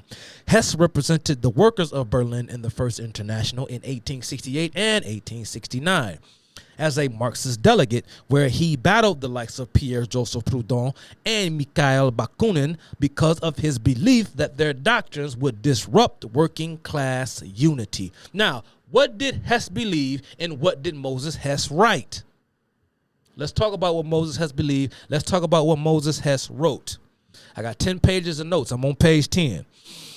I'm going to read through it fast. Moses Hess, as mentioned earlier, died in Paris in 1875. However, his remains were transferred to Israel nearly a century later in 1961, where he was buried in the Kinneret Cemetery alongside other socialist Zionists such as Nachum Sakharin, Ber Bekorachov, and Burl Katznelson. The tombstone of Moses Hess reads, quote, Moses Hess, founder of the German Social Democrat Party. Hess penned a work titled Red Catechism for the German People, and its publication date is unknown. This work is no longer in publication. I tried to find an original copy of it, but I was fruitless in my effort. Now, before we get into the Red Catechism for the German people, let's talk about the word catechism for a second. What does the word catechism mean? Catechism is defined as a summary of the principles. Sorry, I lost my page for a second. Go down. Okay, here we go. Where we at?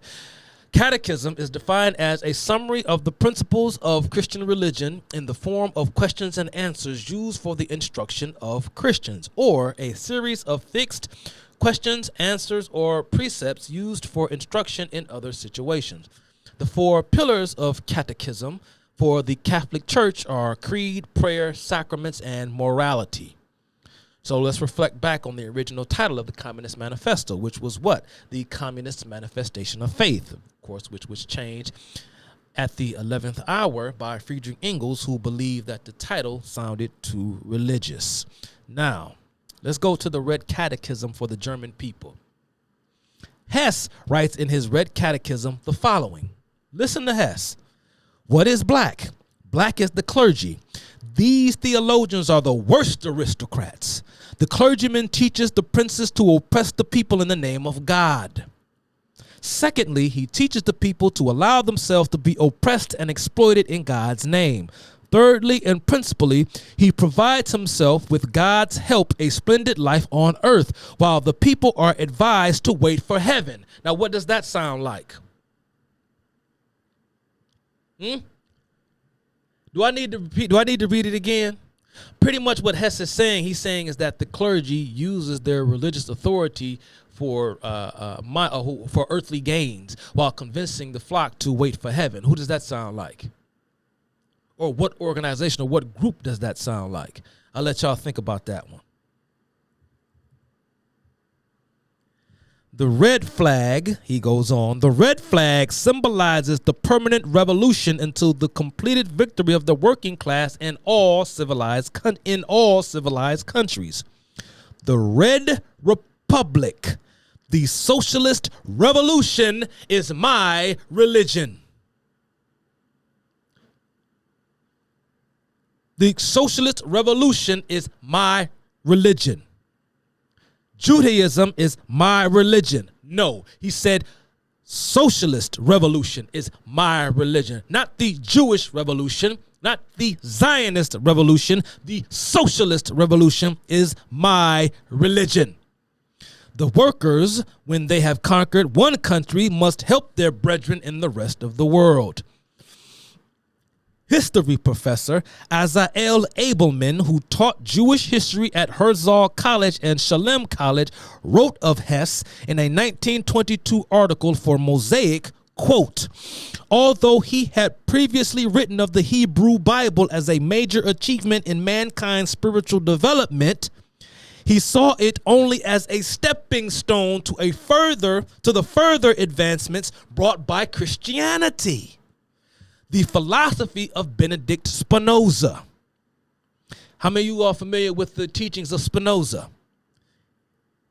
And the great minds of the German Enlightenment. So wait a minute now.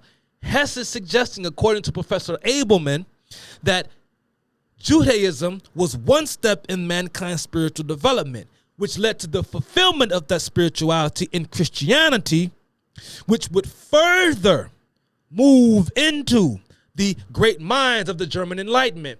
Not just the German Enlightenment. Of course, when we think of the Enlightenment, I consider them to be the trinity of the 18th century Enlightenment: Locke, Hume, and Kant. Kant is what? Kant was a native German. Hess speaks of Immanuel Kant, and I'm going to get to that, but he talks about the German Enlightenment. The Enlightenment was the result of the contributions of religious thought. But in the spirit of Voltaire, progress, i.e., the sort of unrestraint, the unmooring, if you will, from one's foundational principles, can lead to an entirely different epoch or paradigm. So out of Judaism, according to Hess, came the Enlightenment. And in between Judaism and Enlightenment, you had the fulfillment of Judaism, which was Christianity. So you're seeing this very notion of intellectual progression from religiosity to rationalism. At least that's the way I understand it. Maybe I'm wrong. Maybe I'm crazy. Richard Rormbrand, a Jewish Christian, he is a Jew, ethnic Jew, who is Christian, accepted Christ, is a professor of Jewish history, a Romanian priest and theologian, and author of the famous book Tortured for Christ, where he detailed 14 years of his life, during which time he was a political prisoner in his homeland of Romania by its communist government. Richard Rormbrand, a very, very, very interesting, to say the least, life lived by Richard Rormbrand. Much of the horrors that happened in the Romanian prisons like Pitești, we know because of the autobiographical information put forth by Richard Rormbrand. It almost reads like the Gulag Archipelago, although not as voluminous. Here's what Richard Rormbrand said of Hess in regards to Hess's opinions of Christianity. Together with the propaganda of revolution, there are indeed a few nice words about Christianity as a religion of love and humanity, but its message must be made clearer. Its hell must not be on earth and its heaven beyond. The socialist society will be the fulfillment of Christianity. The socialist society would be the fulfillment of Christianity. Thus, Satan disguises himself as an angel of light. In fact, Hess is one of, if not the first socialist intellectual to incorporate race, writing in 1862 that race struggle is primary, class struggle is secondary. In arguably his most important work, a book titled Rome and Jerusalem, written by Moses Hess. I think the year of publication was 1862. In Karl Marx's work, you all are probably familiar with Karl Marx's work on the Jewish question. Karl Marx writes of Christianity and Judaism. Listen to what Marx had to say about Christianity and Judaism in his book on the Jewish question, which the entire book is a retort or a response to the opinions of his one-time collaborator and friend, Bruno Bauer. Here's what Karl Marx said of Christianity and Judaism. The most rigid form of the oppression between the Jew and the Christian is the religious opposition. We get that, right? Jews believe something different. Jews and Christians, they disagree. Fair enough. How is this opposition resolved? By making it impossible. How is religious opposition impossible? By abolishing religion. As soon as Jew and Christian recognize that their respective religions are no more than different stages in the development of the human mind, different snake skins cast off by history, in that man is the snake who slew them, the relation of Jew and Christian is no longer religious, but is only a critical, scientific, and human relation. Science then constitutes their unity, but contradictions in science are resolved by science itself. I don't think y'all understood the gravity of what I just wrote, what I just said. I don't know if y'all understand what I just said.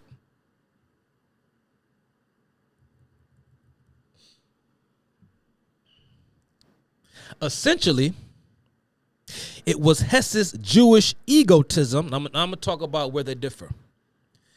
It was Hess's Jewish egotism versus Marx's whole-scale internationalism, because remember, Karl Marx said in the Communist Manifesto that the true communist has no fatherland.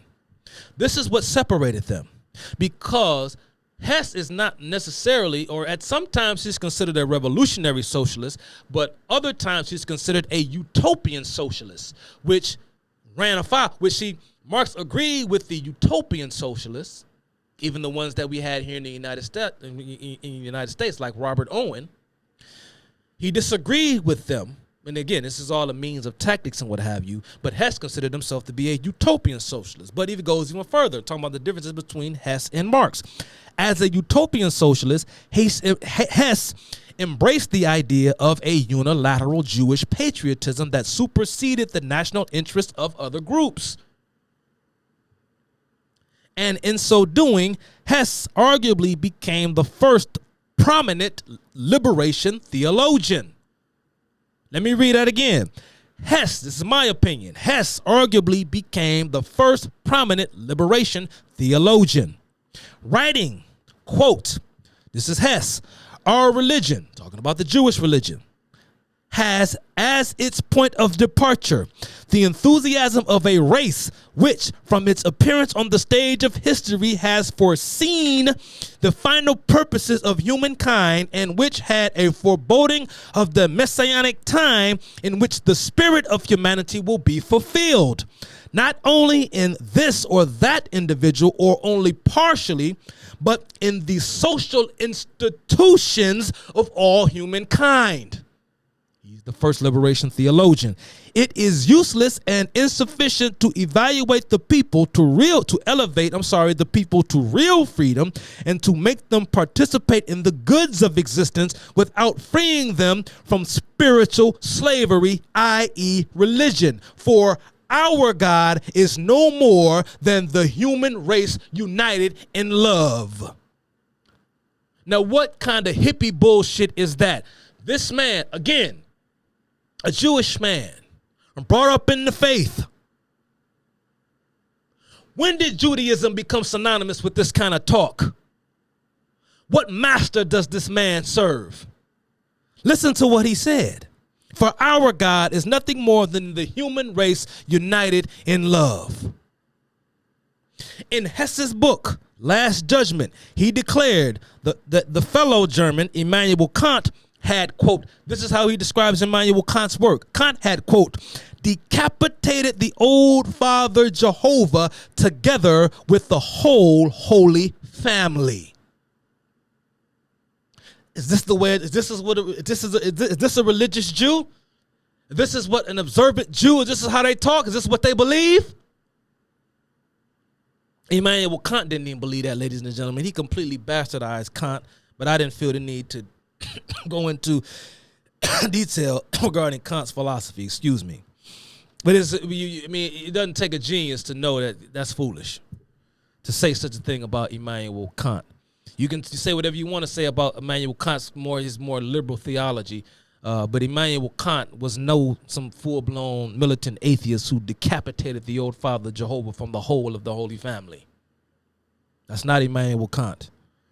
Marx would share Hess's sentiment, writing, this is Marx, going back to on the Jewish question. Indeed, the perfect Christian state is not the so-called Christian state, which acknowledges Christianity as its basis, as the state religion, and therefore adopts an inclusive attitude toward other religions.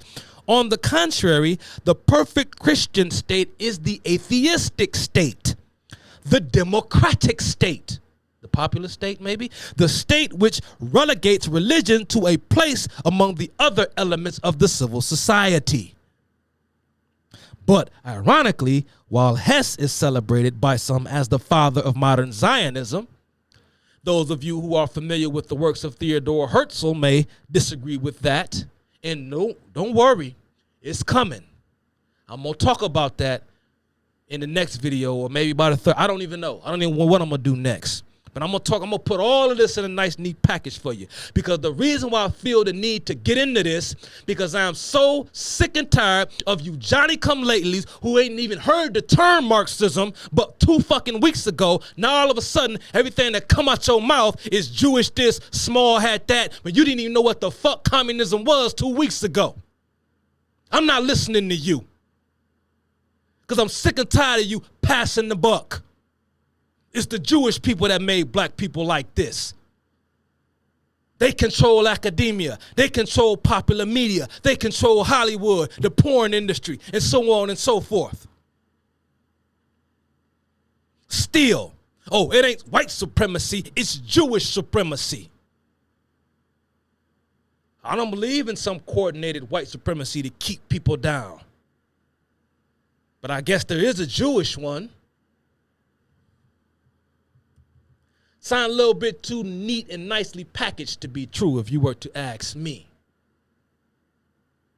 But the Jewish people made black people like this. They turned us into Marxists. That's probably what you all thought I believed. But it's not that simple. And maybe I've created a better picture by the time we reach the end of this.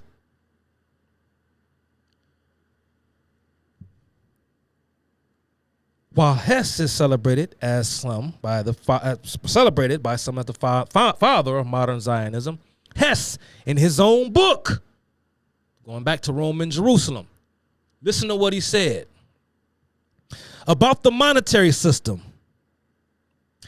This wasn't Rome and Jerusalem. This was his book titled About the Monetary System. This is the title of Hess's book, About the Monetary System. Listen to this fool. Hess would say, the Jews who had the role in the natural history of the social animal world to develop mankind into a savage animal have fulfilled this, their professional job. So the job of the Jew, according to Hess, was to turn everyone else into a savage animal based upon their usury. Why would a man who talked about racial pride, Jewish patriotism, why would he say such a thing about the Jewish people as if to provoke the wrath of other non-Jewish people? Why would he say this? Why would someone who loved the Jewish people so, who had such pride, who had this Zionist pride, why would he describe the Jewish people in this way? Well, because, Chuck, he being honest. He willing to tell the truth. Is he? The mystery of Judaism, he goes on, the mystery of Judaism and Christianity has revealed in the modern Judeo-Christian. The mystery of the blood of Christ, like the mystery of the old Jewish worship of the blood, appears here unveiled as being the mystery of the predatory animal. Let me read it again because I don't think y'all listening. The mystery of Judaism and Christianity has been revealed to the modern Judeo-Christian. The mystery of the blood of Christ, like the mystery of the old Jewish worship of the blood, appears here unveiled as being the mystery of the predatory animal. YouTube, y'all know, y'all probably noticed a little cut in the action. I had to switch cameras because the camera battery ran out. Now let's keep it going. Y'all got that quote from Marx. The mystery of the blood of Christ, like the mystery of the old Jewish worship of the blood, appears to be unveiled as being the mystery of the predatory animal. So again, they're taking their social, economic, and political beliefs and they are folding them over onto the religious praxis of the day so as to legitimize, if you will, their own, I guess, a belief system when it comes to those sorts of things, to try to create a kind of through line between Jews and Christians in order to recruit them into the ranks of the revolution. And I'm about done, and I'm gonna close on this. Let's go back to Marx. Here's another quote from Marx in his book on the Jewish question. Quote, Christianity sprang from Judaism. It has merged again in Judaism. From the outset, the Christian was the theorizing Jew. The Jew, therefore, is the practical Christian, and the practical Christian has become a Jew again. Y'all get the riddle? Christianity had only in semblance overcome real Judaism. It was too noble-minded, too spiritualistic to eliminate the crudity of practical need in any other way than by elevation to the skies. You see what he's saying? Christianity is the sublime thought of Judaism. Judaism is the common practical application of Christianity. But this application could only become general after Christianity as a developed religion had completed theoretically the estrangement of man from himself and from nature. This is deep right here. The quote, this is Karl Marx still. The social emancipation of the Jew is the emancipation of society from Judaism.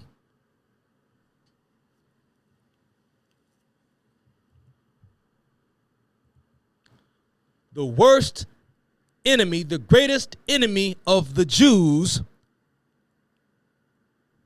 are people just like this, like Hess and like Marx. If they had the term Uncle Tom around back then to describe them, that's what they would have been called, because these are the people that sold their own brethren up the river. These are the people who sold the Jewish people out, the same exact people that's selling out humanity today. They sold their own people out the same way in which these black preachers who are mainly Christian and the black intelligentsia has sold out the black community today. And it is easy to get blacks to buy into this nonsense because that's what those who specialize in the soft sciences do. They prey upon minorities for the sake of their own hubris and for the sake of their own vanity projects. The Jewish people are no different because ever since the days of Emperor Hadrian, the Jews have largely been a people without a homeland. So they bought into the nonsense of the Jewish intelligentsia that came to represent the whole of the Jewish people to their expense. But in many respects, Jewish people have been able to overcome the Jewish intelligentsia, and we're going to explain why. It's very simple. It's not a conspiracy. It's very simple. Again, this is not about Judaism versus Judaism and Christianity and this and that. Anyway, I hear so many of you Christians, oh, the conflict is not my problem. It's Jewish on Muslim violence there. They're both wrong. That theologically, as a Christian, I say, yeah, yes, that they are both wrong. But in principle, what does your Christianity impel you to do with regard to those who are non-Christian? Remember, go back to the beginning. I posed the question, what is the Christian's relationship to non-Christians all over the world? Is there, and I'm posing a question, is there, based upon your Christian ethic, do you have a moral obligation to those who are not part of your faith, or those who do not consider themselves Christian, those who have not accepted Christ? What does the Bible say about boastfulness? See, again, we say, well, I don't have a dog in that fight. I don't care about the Jewish people.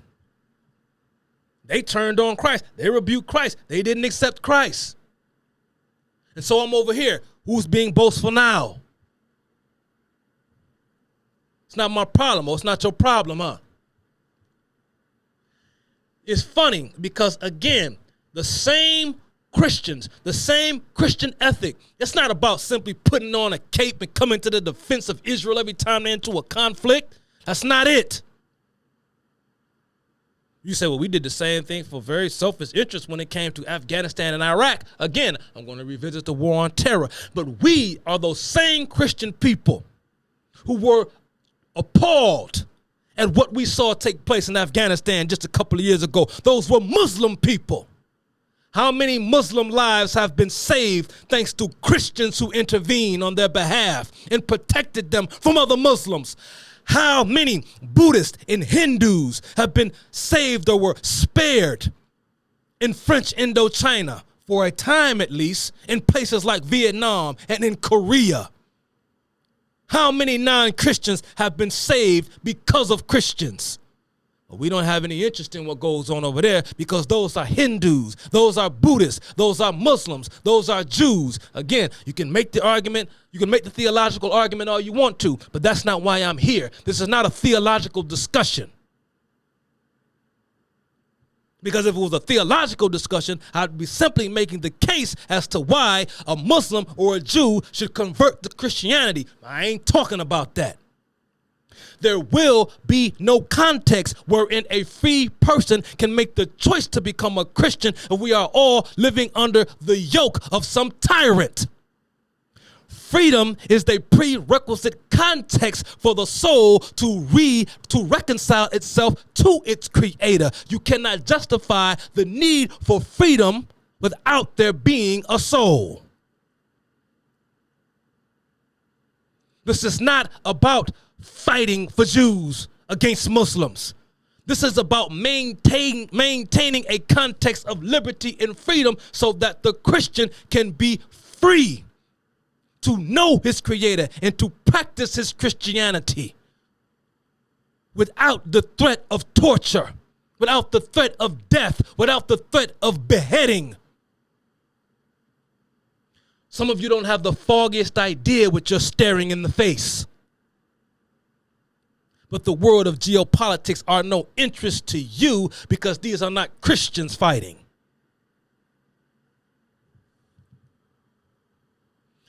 Communism, Marxism has no respect of religion. This is why I'm outlining this. They have no respect for Judaism just as much as they don't respect Christianity, and they don't respect Islam either. And you're going to find out by the time I get to part 2 or part 3, you're going to see.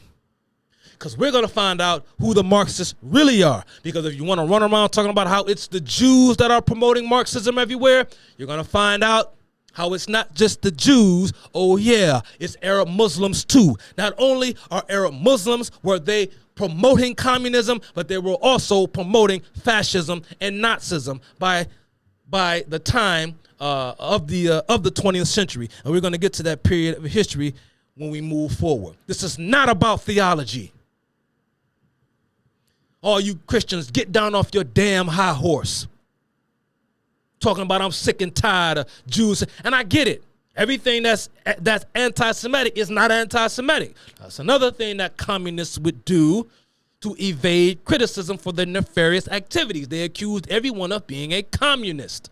Or they accused everyone of being an anti-Semitic who were pointing out what was going on as far as communists are concerned. They also referred to people who pointed out what communists were doing. They called them fascists. They called them Uncle Toms and sellouts and coons and white supremacists and racists. And they also called them members of the KKK. Again, you got to know how to weave your way through this and figure out who's who, what is what, who's saying what, and for what. The Anti-Defamation League, for example, is supposed to be protecting Jews against defamation. It's nothing but a handmaiden for left-wing radicals, whether they be Jewish or otherwise. And those very few conservative Jews will tell you as much.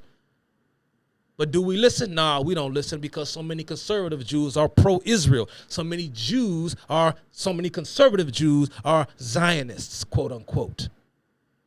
So we don't want to listen to what they have to say. The communism is like this devouring spirit. It goes from one thing to another.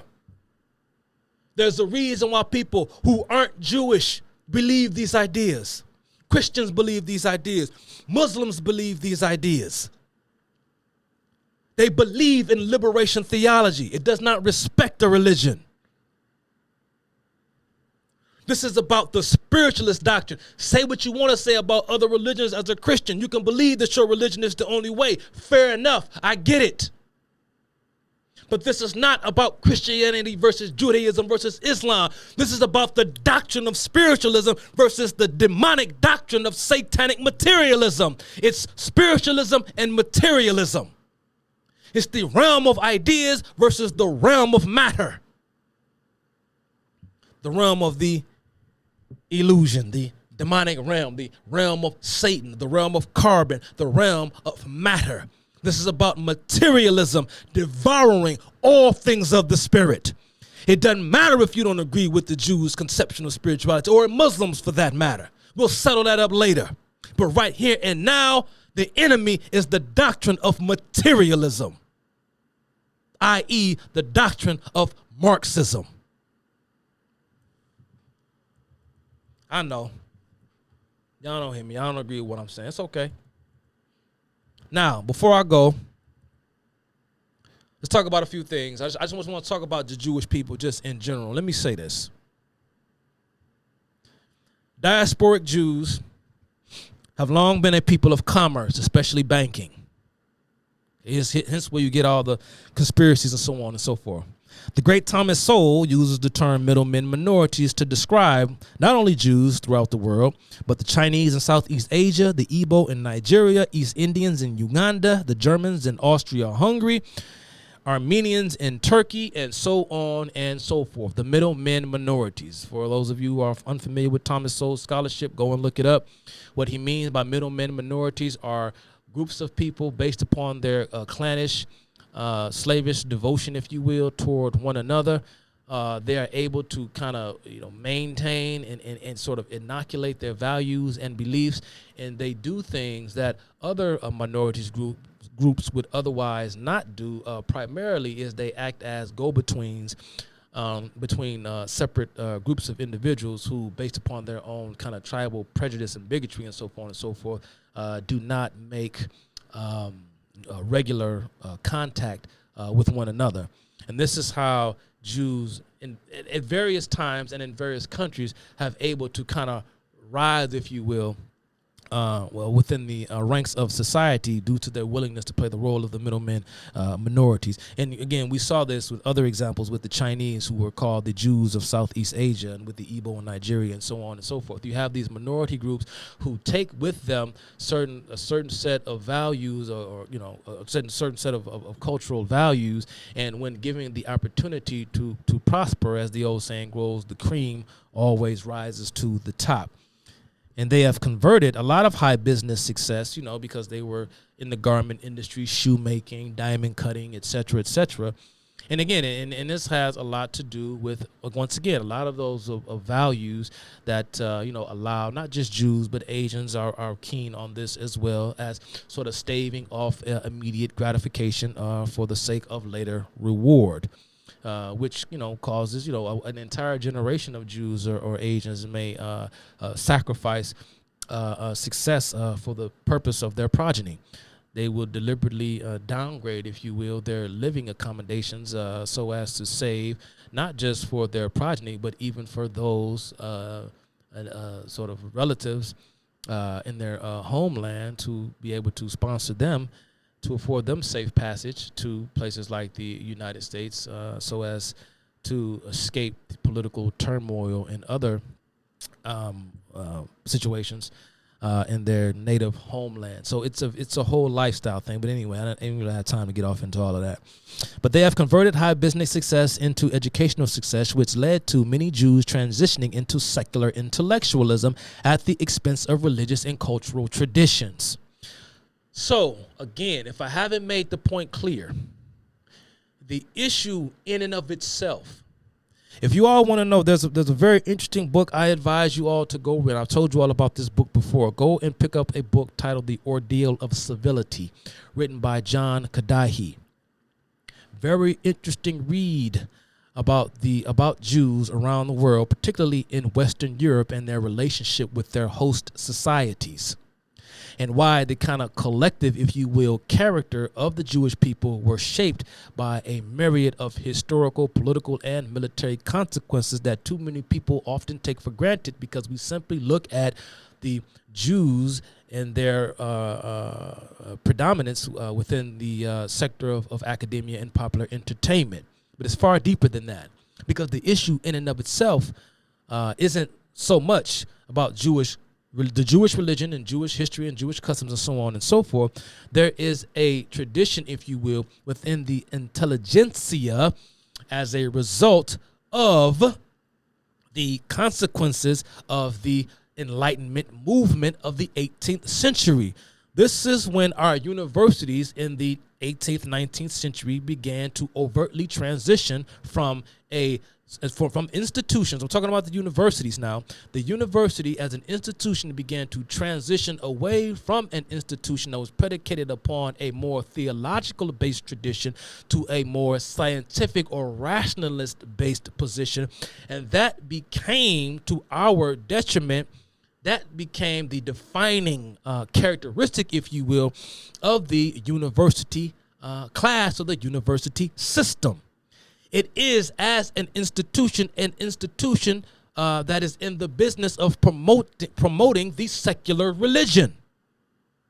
And so, because of the Jewish success in business, because dealing in abstraction, going off into academia, into higher education, is a luxury that is afforded to those who specialize, if you will, in things that are far more practical first and foremost. So therefore, that person can forego things that bring about immediate subsistence, if you will, for the purpose of gaining a higher education. Remember that in the 20th century, during the progressive era, Jews have become so dominant in the Ivy League. Remember, the Ivy League went and took steps, particularly places like Harvard, to keep Jews out, because Jews were disproportionately represented as enrollees in the Ivy League.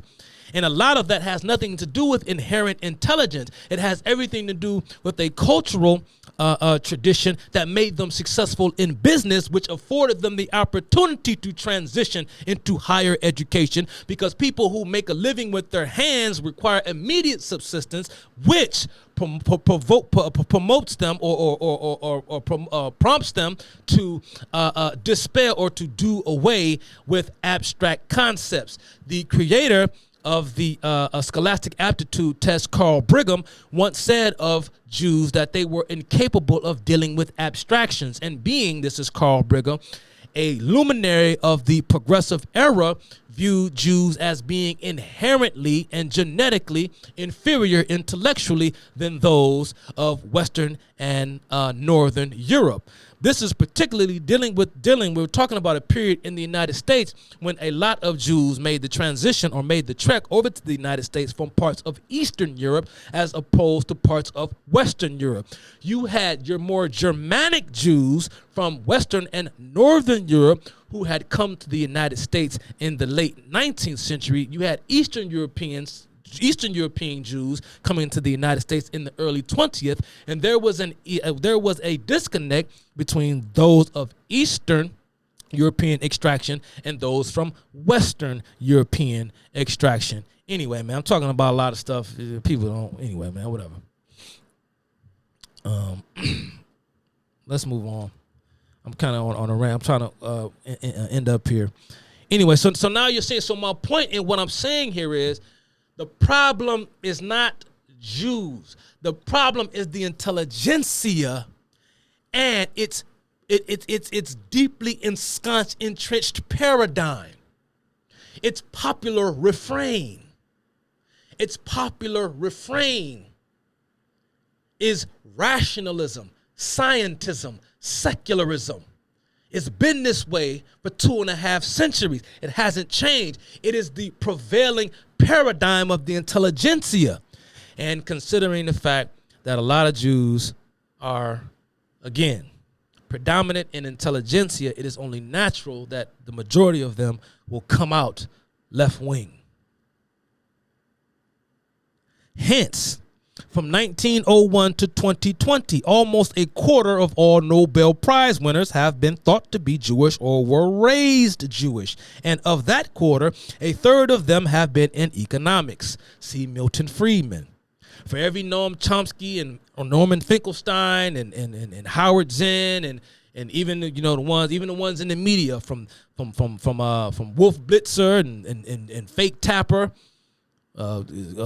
Secretary of State Blinken, Bernie Sanders, Chuck Schumer. Conservative Jews have a name for them. They call them self-hating Jews, is what they call them. This is why I titled this installment, The Greatest Enemy of the Jew. The greatest enemy to the Jews is the secular Jew. No one hates Jews more than the secular Jew. Did I not just run through it? Listen to Karl Marx and Moses Hess. The self-hating, the self-sabotaging Jew. God's chosen people, huh? Let's again. I let them deal with that on their own terms. Again, I repeat, this is not a theological discussion. I see a lot of Christians running around need to put that damn pride to the side. Oh, fuck the Jews because I'm saved and they ain't. That's mighty Christian of you. But what does the Bible say about patriotism? What does the Bible say about chauvinism? Love for one's people and love for one's country. You think it behooves you to allow the Muslim world to rise and consume you? This is not Christianity. This is cowardice. And you're going to see, again, once we move on, when we get to the next couple of installments, I'm going to tell you how Christianity is being used today, was being used in the past to promote this anti-imperialist, this anti-war attitude that led to the rise of men like Adolf Hitler, that led to the rise of men like Joseph Stalin, and that is now leading to the rise of a communist China, that is leading to the rise of a Shiite-backed extremist Muslim regime, Persian regime in Iran.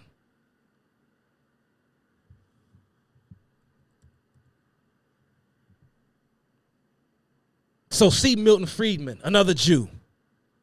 For every Howard Zinn as a Milton Friedman, for every Bernie Sanders, or for every crackpot, poop-butt, stupid Jewish secular intellectual, there's an Alan Bloom. How many of you are familiar with Alan Bloom? Go and read his 1987 work, The Closing of the American Mind. One of the greatest books of the 20th century, written by a conservative Jew, Alan Bloom. A small hat. All these small hats. Don't come in my comment section using that stupid ass language. You're a fool. You are a fool. I'm not one of you.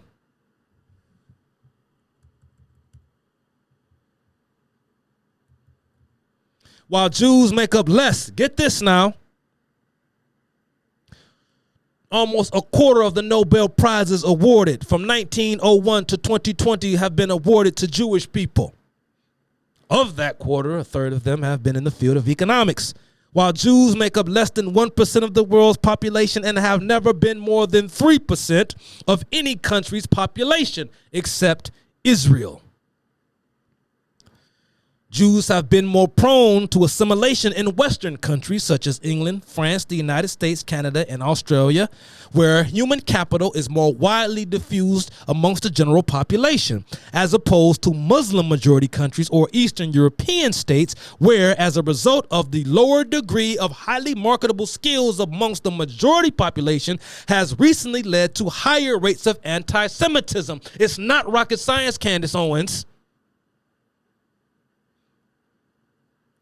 When this fool was sitting up here trying to explain it, making a fool of himself, I will admit he didn't look good.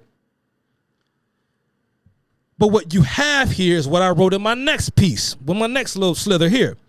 From the Middle Ages onward, Jews have been the convenient scapegoat for political demagogues and opportunists. It's not some deep mystery or some protocols of the Heralds of Zion conspiracy. Jews display cultural habits that produce successful outcomes. It's that simple. Let me repeat, this is not some mystery. Oh, the Jews, they control the Masonic lodges and they control the world through various secret societies and the protocols of the Elders of Zion and all this bullshit. No, Jews display cultural habits that produce successful outcomes. Simple. And when you have success, success breeds envy. Success breeds jealousy. Success breeds contempt. I'm not here to kiss nobody's ass. Because if I wanted to kiss somebody's ass, if I wanted to be that, you'll see me walking around with some, I don't even know what to call them, where they got the locks and the things and all that. No, you don't see me doing that. I am me. Only thing I know how to be is me. I'm gonna say it again. I ain't Jewish and I don't foresee me ever becoming one. I'm not here to kiss nobody's ass, but I'm here to call a spade a spade. When you have a successful group, especially if that successful group is a minority,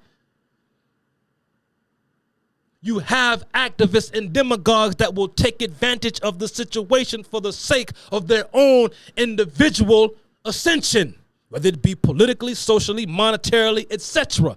And that's why Jews have always been a convenient scapegoat for demagogues the world over, because of their success. That's what anti-Semitism is, when properly understood. Not the kind of anti-Semitism that these communists talk about. I don't buy into none of your bullshit conspiracy theories about small hats. Miss me with that. Ain't nobody Jewish bothering you.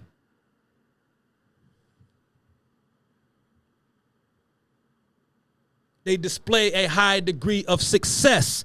And whenever history has shown us, this is why I said on Cut Into the Culture 2 weeks ago, that hatred towards Jews are the canary in the coal mine. Meaning, as the old saying goes, first they came for the Jews.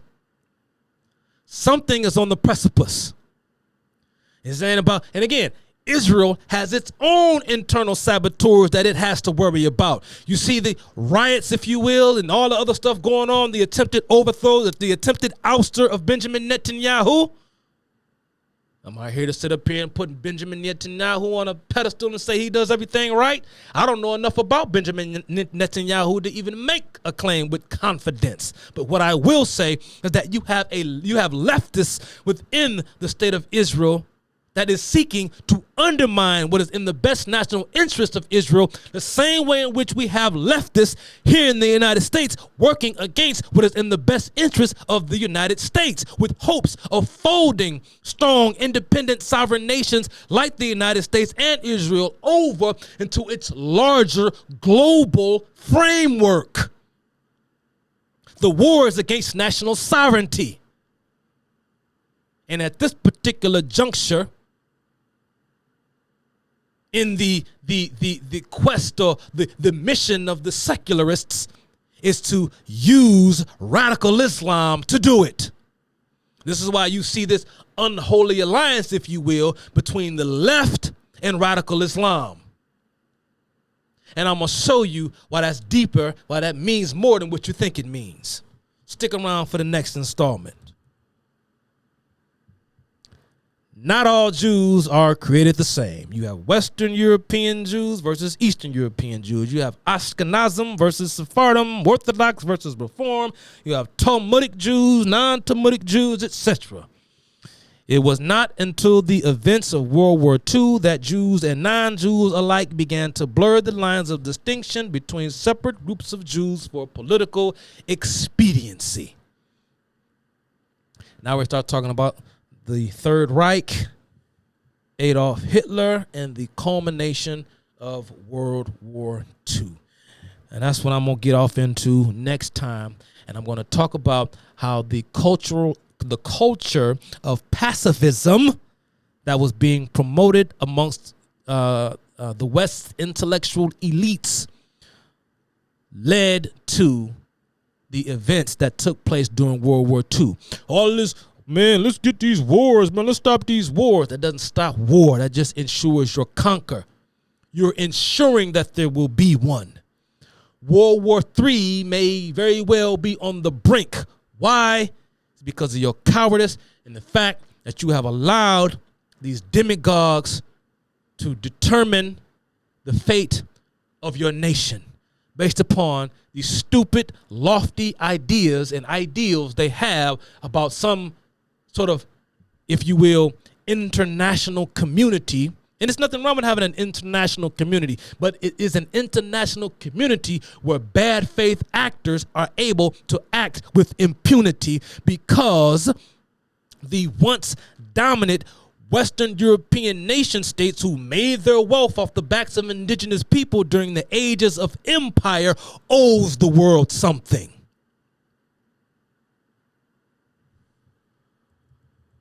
This is why when you listen to all these pro-Palestinian motherfuckers, that's what they talk about. This ain't about Israel. This is about stopping imperialism. In favor of what kind of imperialism, though? Because we all know, especially when you read the Hadith, we all know that, you know, that the Muslim, I'm talking about westernized Muslims. I'm talking about Muslim authority. I'm talking about countries that are majority Muslim. Look what has history taught us, conservatives. When Muslims gain majority in any country where there is religious pluralism, they eventually oppress and execute all those who are non-Muslims. But see, that's what the Muslims want to do. They just want to leave you alone based upon this international agreement to respect the sovereignty of nations that are completely independent of themselves. That's what they want, correct? But when you allow this international freedom, what disseminates and what happens is you see this diffusion of ideas, the diffusion of cultural practices. And in the marketplace of ideas, Muslims who live in majority Muslim nations, and you have private investors for financial benefit or whatever the case may be, began to invest in Muslim majority countries. Therefore, Muslims in Muslim majority countries get a taste of what it's like to live in freedom and liberty. The same exact thing happened under communist regimes. Look at Eastern Germany, or look at the entire Soviet bloc for that matter. No cultural import, no rock and roll, no Western movies, no video games, no fashion, etc., etc. The reason being is because they don't want the captive peoples to get a taste of what it's like to live in freedom. And it is to the extent that Muslims get a taste of Western freedom, Muslims as a whole would never rise to subjugate the infidel, insofar as they continue to allow themselves to succumb to the demonic and satanic temptations of Western culture. This is what hardline Muslims believe. This is why they begin to oppress those Muslims who want to send their daughters to school, who want to let their daughters walk outside without being escorted by a man. In states like Pakistan, where rape victims are executed. Because once they lose their virginity and their purity, they're no good to society because they can't be sold off as wives to another Muslim man. They're put to death. That's what they want. But it doesn't stop with borders. This is the 21st century. Social media, technology. Insofar as Muslims continue to allow themselves to be westernized, they will keep incurring the wrath and the punishments of Allah.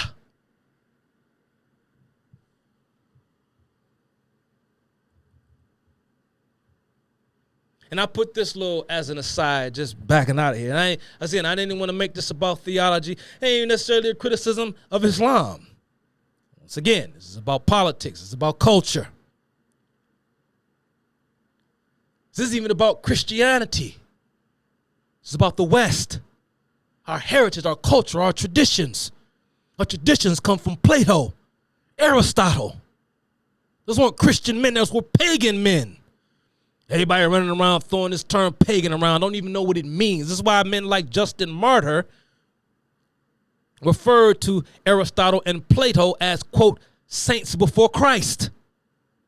Because many of those in the pagan world, like Heraclitus, who was the first pagan intellectual on record to suppose that the universe was created by an entity outside of space and time, he knew almost word for word to a man exactly what we have come to find out thanks to the history of the Jew and the gift of salvation that was made possible according to, John 4, I think it's chapter 11, about the Samaritans. For you worship who you know not, for we know who we worship, for salvation comes from the Jews.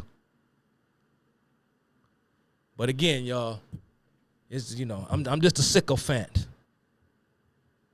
It's not about Christianity. It's not about Islam. It's not about Judaism. It's a class of civilizations, a class of cultures. This is about, will the West survive or will it not? Some of you so-called America first, I'm MAGA. You're going to MAGA our asses right into oblivion. America first, America last. Fucking around with y'all. Who is Ruth Fisher? I just thought I'd mention this because I'm going to pick up, and next time I'll pick up on Nazism. I'm going to pick up on it right there. Who is Ruth Fisher? She was the founder of the Austrian Communist Party. The party was founded in 1918, and she led the Communist Party of Germany in the early 1920s. It's funny. I'm talking about, from the Austrian Empire and the Hungarian Empire, and then the Hungarian, Austrian Empire, Germany, and so on and so forth, Prussia. There's a whole slew of situations that went on there in that particular region of the world for centuries. But Germany, there's this weird Germany. See, we talk about Russia, right? We talk about the Communist Revolution, October Revolution of 1719, or the first sort of Communist Revolution in Russia in 1905. But remember that the Bolsheviks were sort of modeling themselves after the German Social Democrats, the Communists of Germany. You know what I mean? They were kind of taking their inspiration from them. So a lot of this stuff came from Germany. But what also came from Germany? Nazism, National Socialism. I wonder what's going on. Germany, France. Why we sort of end up in these same places? What happened in Germany? Here's what Ruth Fisher would say to a group of Nazi students. Now remember what Adolf Hitler did to Nazis by the 1930s, but this is the 1920s. This is before. This is what Ruth Fisher. Remember, a Marxist, a doctrinaire Marxist. Ruth Fisher is a very important person in the history of all of this. She says to a group of Nazis, quote, "Those who call for a struggle against Jewish capital are already gentlemen, class strugglers, even if they don't know it. You are against Jewish capital and want to fight the speculators. Very good. Throw down the Jewish capitalists. Hang them from the lampposts and stamp on them." This is Ruth Fisher, founder of the Austrian Communist Party, who herself was an ethnic Jew.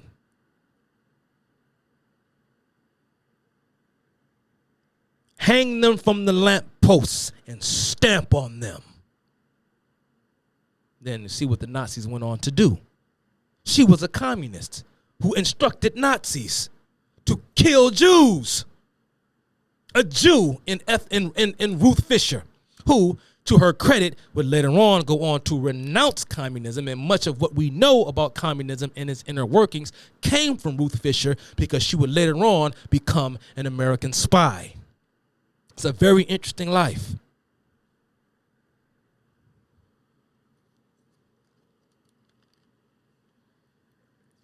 Why would Ruth Fisher say such a thing about Jewish people?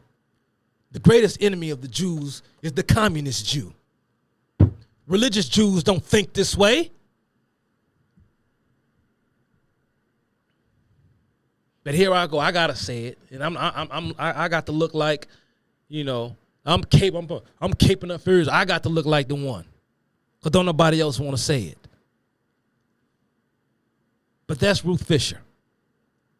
Karl Marx, Ferdinand Lassalle, Moses Hess, the whole conga line of freaks hiding behind Judaism so as to promote this sick, twisted, satanic agenda.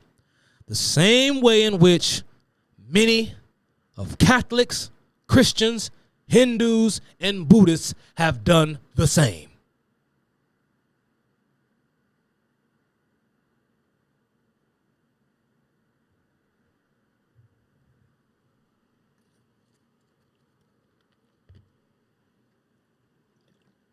Again, I don't know about what was being said in the comment section.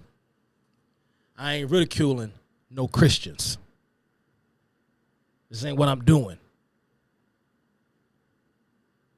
I am ridiculing the very notion, the concept of this uninformed, not well-formed political orientation with respect to foreign policy and geopolitics. This is not about, I don't come in there quoting script. I don't care. This is not about what the Christians' relationship to Israel or what the Christians' relationship to Jews should be. It's not what this is. I'm not calling anybody out or questioning their Christianity.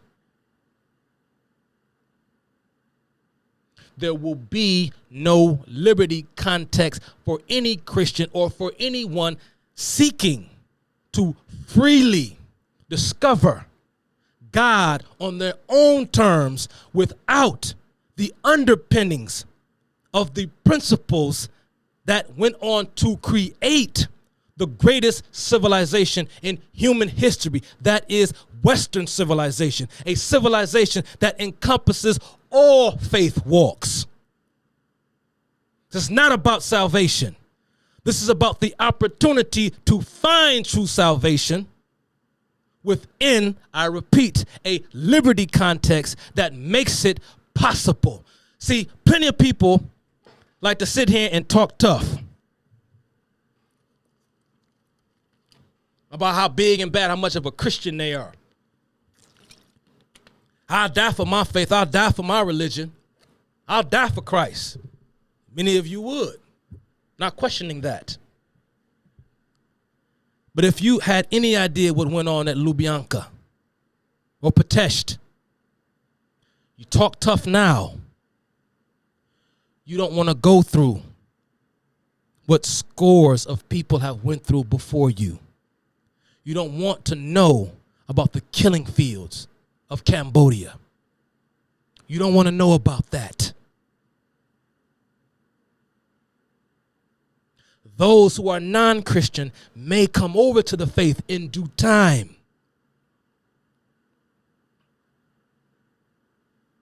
Many of folk made, even with the example that I laid out here, many of folk, many of Jews made the transition, particularly when France had liberated the peoples of what is today Germany from the oppression, if you will, of the Austrian Empire. They may very well do so in due time. We shall see. It's ultimately up to them. But a lot of people like to talk tough, but you don't know what happened in those Romanian prisons. Some of you on this live stream right now and elsewhere would blaspheme the name of God in a heartbeat instead of putting up with what those Christians had to put up with in the prisons of Petsty and Lubyanka. But you so tough.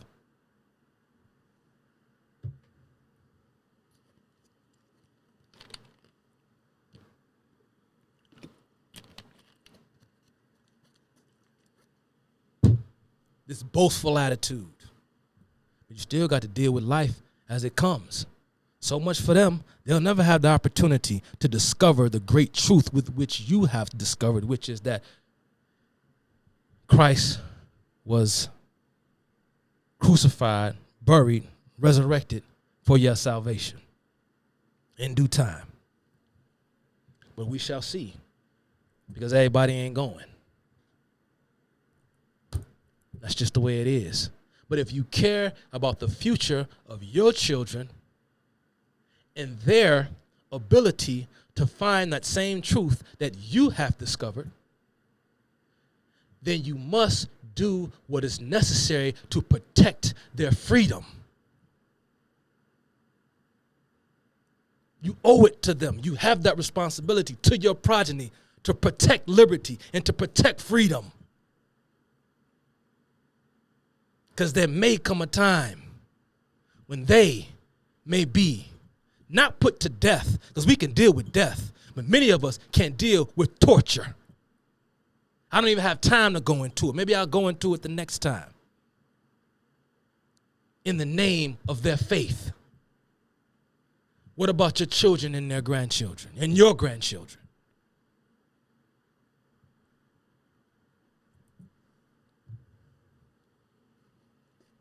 It's not about Israel. It's not about any of that. It's not about that.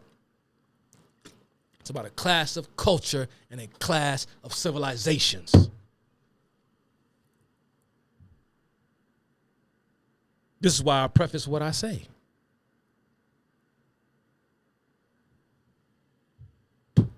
So, I'm out of here, man. And I know I done lost some people.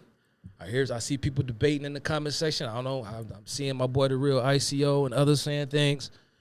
Y'all go ahead, have at it, and debate and do that type of thing amongst yourselves. I know I'm going to probably lose some followers after this, but it's okay. You know, I don't care. Because, you know, many of you are going to usher us right into the gulag in the name of Christianity.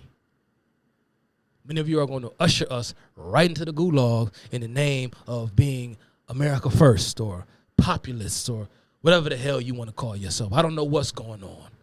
But the whole point of this is to point out how many of people are making these grandiose pronouncements, but they have little to no historical reference to point to with which to prove their contemporary orientation. It's all based upon feeling and intuition and instincts and a quick glean over a particular topic on this thing or that thing. And all of a sudden, they're experts on foreign policy.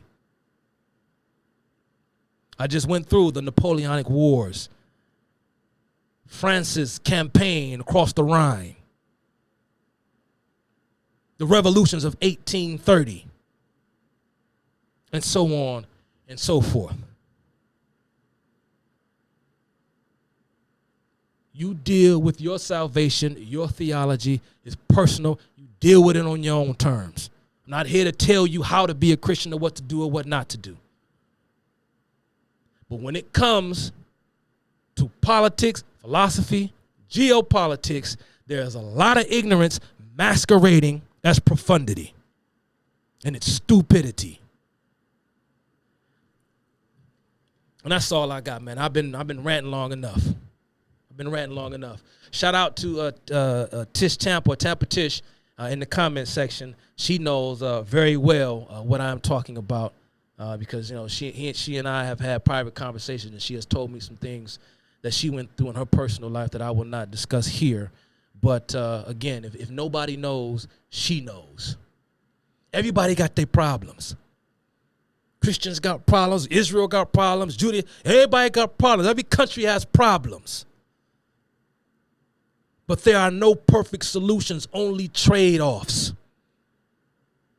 Only God can figure this thing out. We as human beings, we do the best that we can. We have not figured this thing out yet, and we never will. The pride and the arrogance of some of you.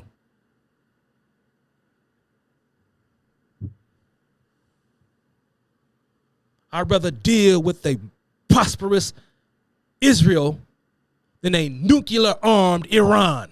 Why do I have to say that to people? Why? Do I have to explain this to people with common sense who want to criticize me for what I say about Christians? A lot of people criticize me, can quote scripture and Bible talk me under the table. I never claimed to be a theologian. But I can guarantee you that you don't want to deal with a nuclear-armed Iran. This is the kind of passive attitude of the late 1970s and détente that led to the Iranian Communist Revolution of 1979. Foreshadowing.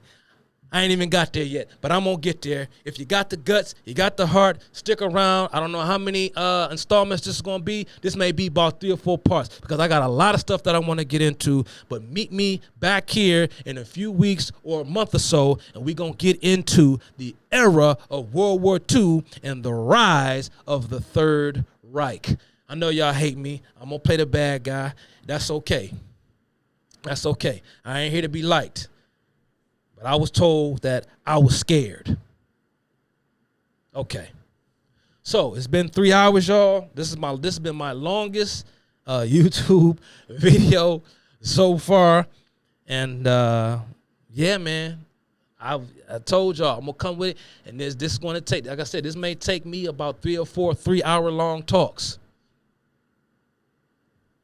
You know, we shall see. We shall see. But yeah, I don't know how many of us know exactly what the future holds. But I guess I'll try to figure out what it is that I need to be doing with my life. And that's that. And so the reason why I felt the need to do this is because I see a lot, because the whole point, you guys, and I call this Neo-Populism and the cost of moral confusion, is because, I see a lot of people, again, who are, I guess, consider themselves to be like truth tellers, patriots. It's harder to put it all in a nutshell, put it all in a box. And I guess that's a good thing, maybe. I don't know, but I don't really know what conservatism stands for today. I come here today as a conservative. Yes, I am a Christian, but I'm not coming to you as a Christian today. I come to you as a conservative. Conservatism and Christianity are not the same things. They're just not. Most Mormons are politically conservative. What would most Orthodox Christians have to say, or fundamental, or those who consider themselves to be strict to the text, what would they say about Mormonism? This is not a lecture about Christianity. I come to you as a conservative. And the reason why I felt the need to say this is because a lot of conservatives are riding this communist wave, are riding this Marxist wave. And that's the whole, and that's great. That's good. We need to talk about it. We need to learn about it because it is a grave threat to civilization. It is. But when people come to learn about Marxism, communism, again, there's that 500-pound elephant in the room, because everywhere you look up, you see someone Jewish.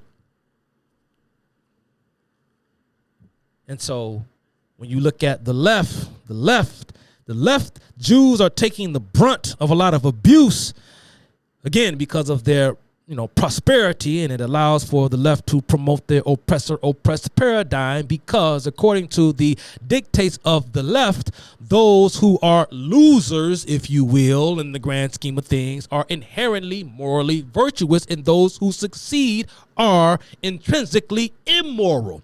So to the loser goes the spoils, because those are the peoples that the left have convinced themselves to feel sorry for. And now you're seeing this. I don't even like to use the term anti-Semitism because it's a very nebulous term. I just made a feeble attempt to try and describe it. But again, you're seeing this anti-Jewish attitude amongst conservatives now, because conservatives are blaming Jews for the existence of Marxism, communism. Blame them. Blame the Jews for the dysfunction in our culture. Blame the Jews for creating the NAACP. Blame the Jews for creating the Southern Christian Leadership Conference and the Student Nonviolent Coordinating Committee. Blame them. Blame the Jews for communism. So the Jews are being blamed for communism on the right. The Jews are being blamed for imperialism and usury and all these other things on the left. So we got a big problem. We got a problem because we don't really know what's going on now. This is the reason why I felt the need to talk about that, because I wanted to talk about some of the intellectual and ideological roots and the foundations of communism, Marxism, and who were the Jews that helped to kind of promote these attitudes and why. Many of folk are the product of the university system that was sort of redefined in the wake of the Enlightenment and has remained the same ever since. So I'm going to read this comment. The problem is we need to start to talk about the difference between Judaism and Zionism. Okay. We shall see.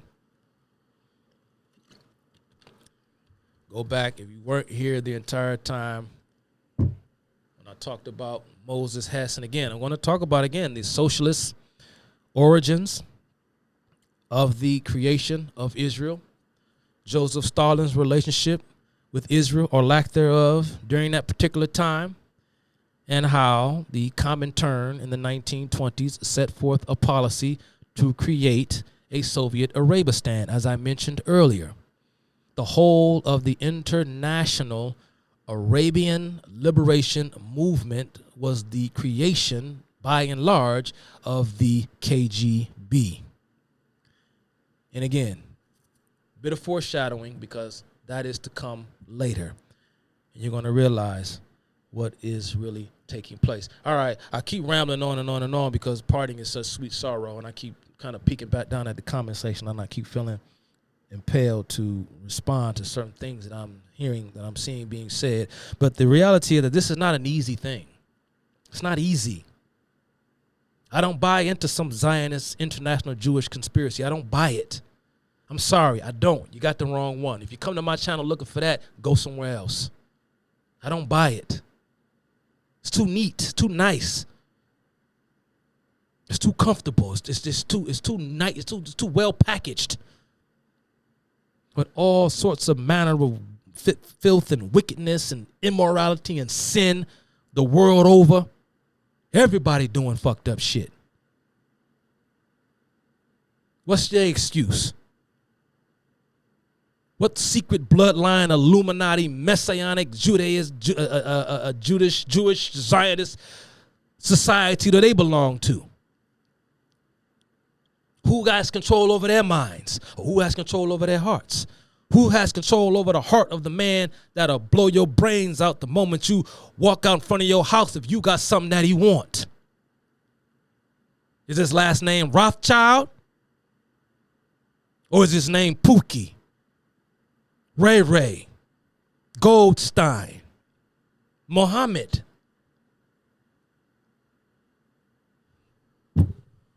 I feel like I'm talking over some of y'all heads because I don't think y'all understand me.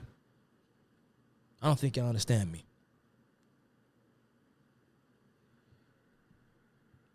But don't come to my channel for that, man. All right. So that's what you all can expect moving forward. Again,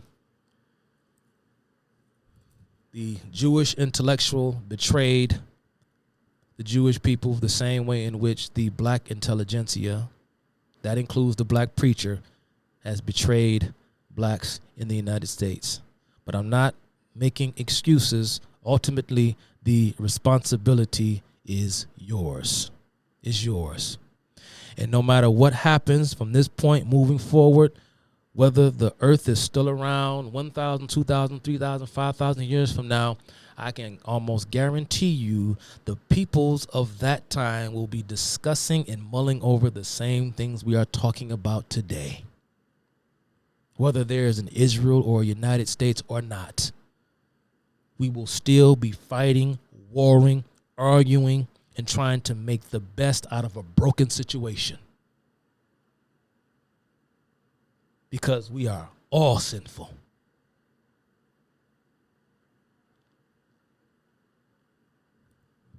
Goodbye.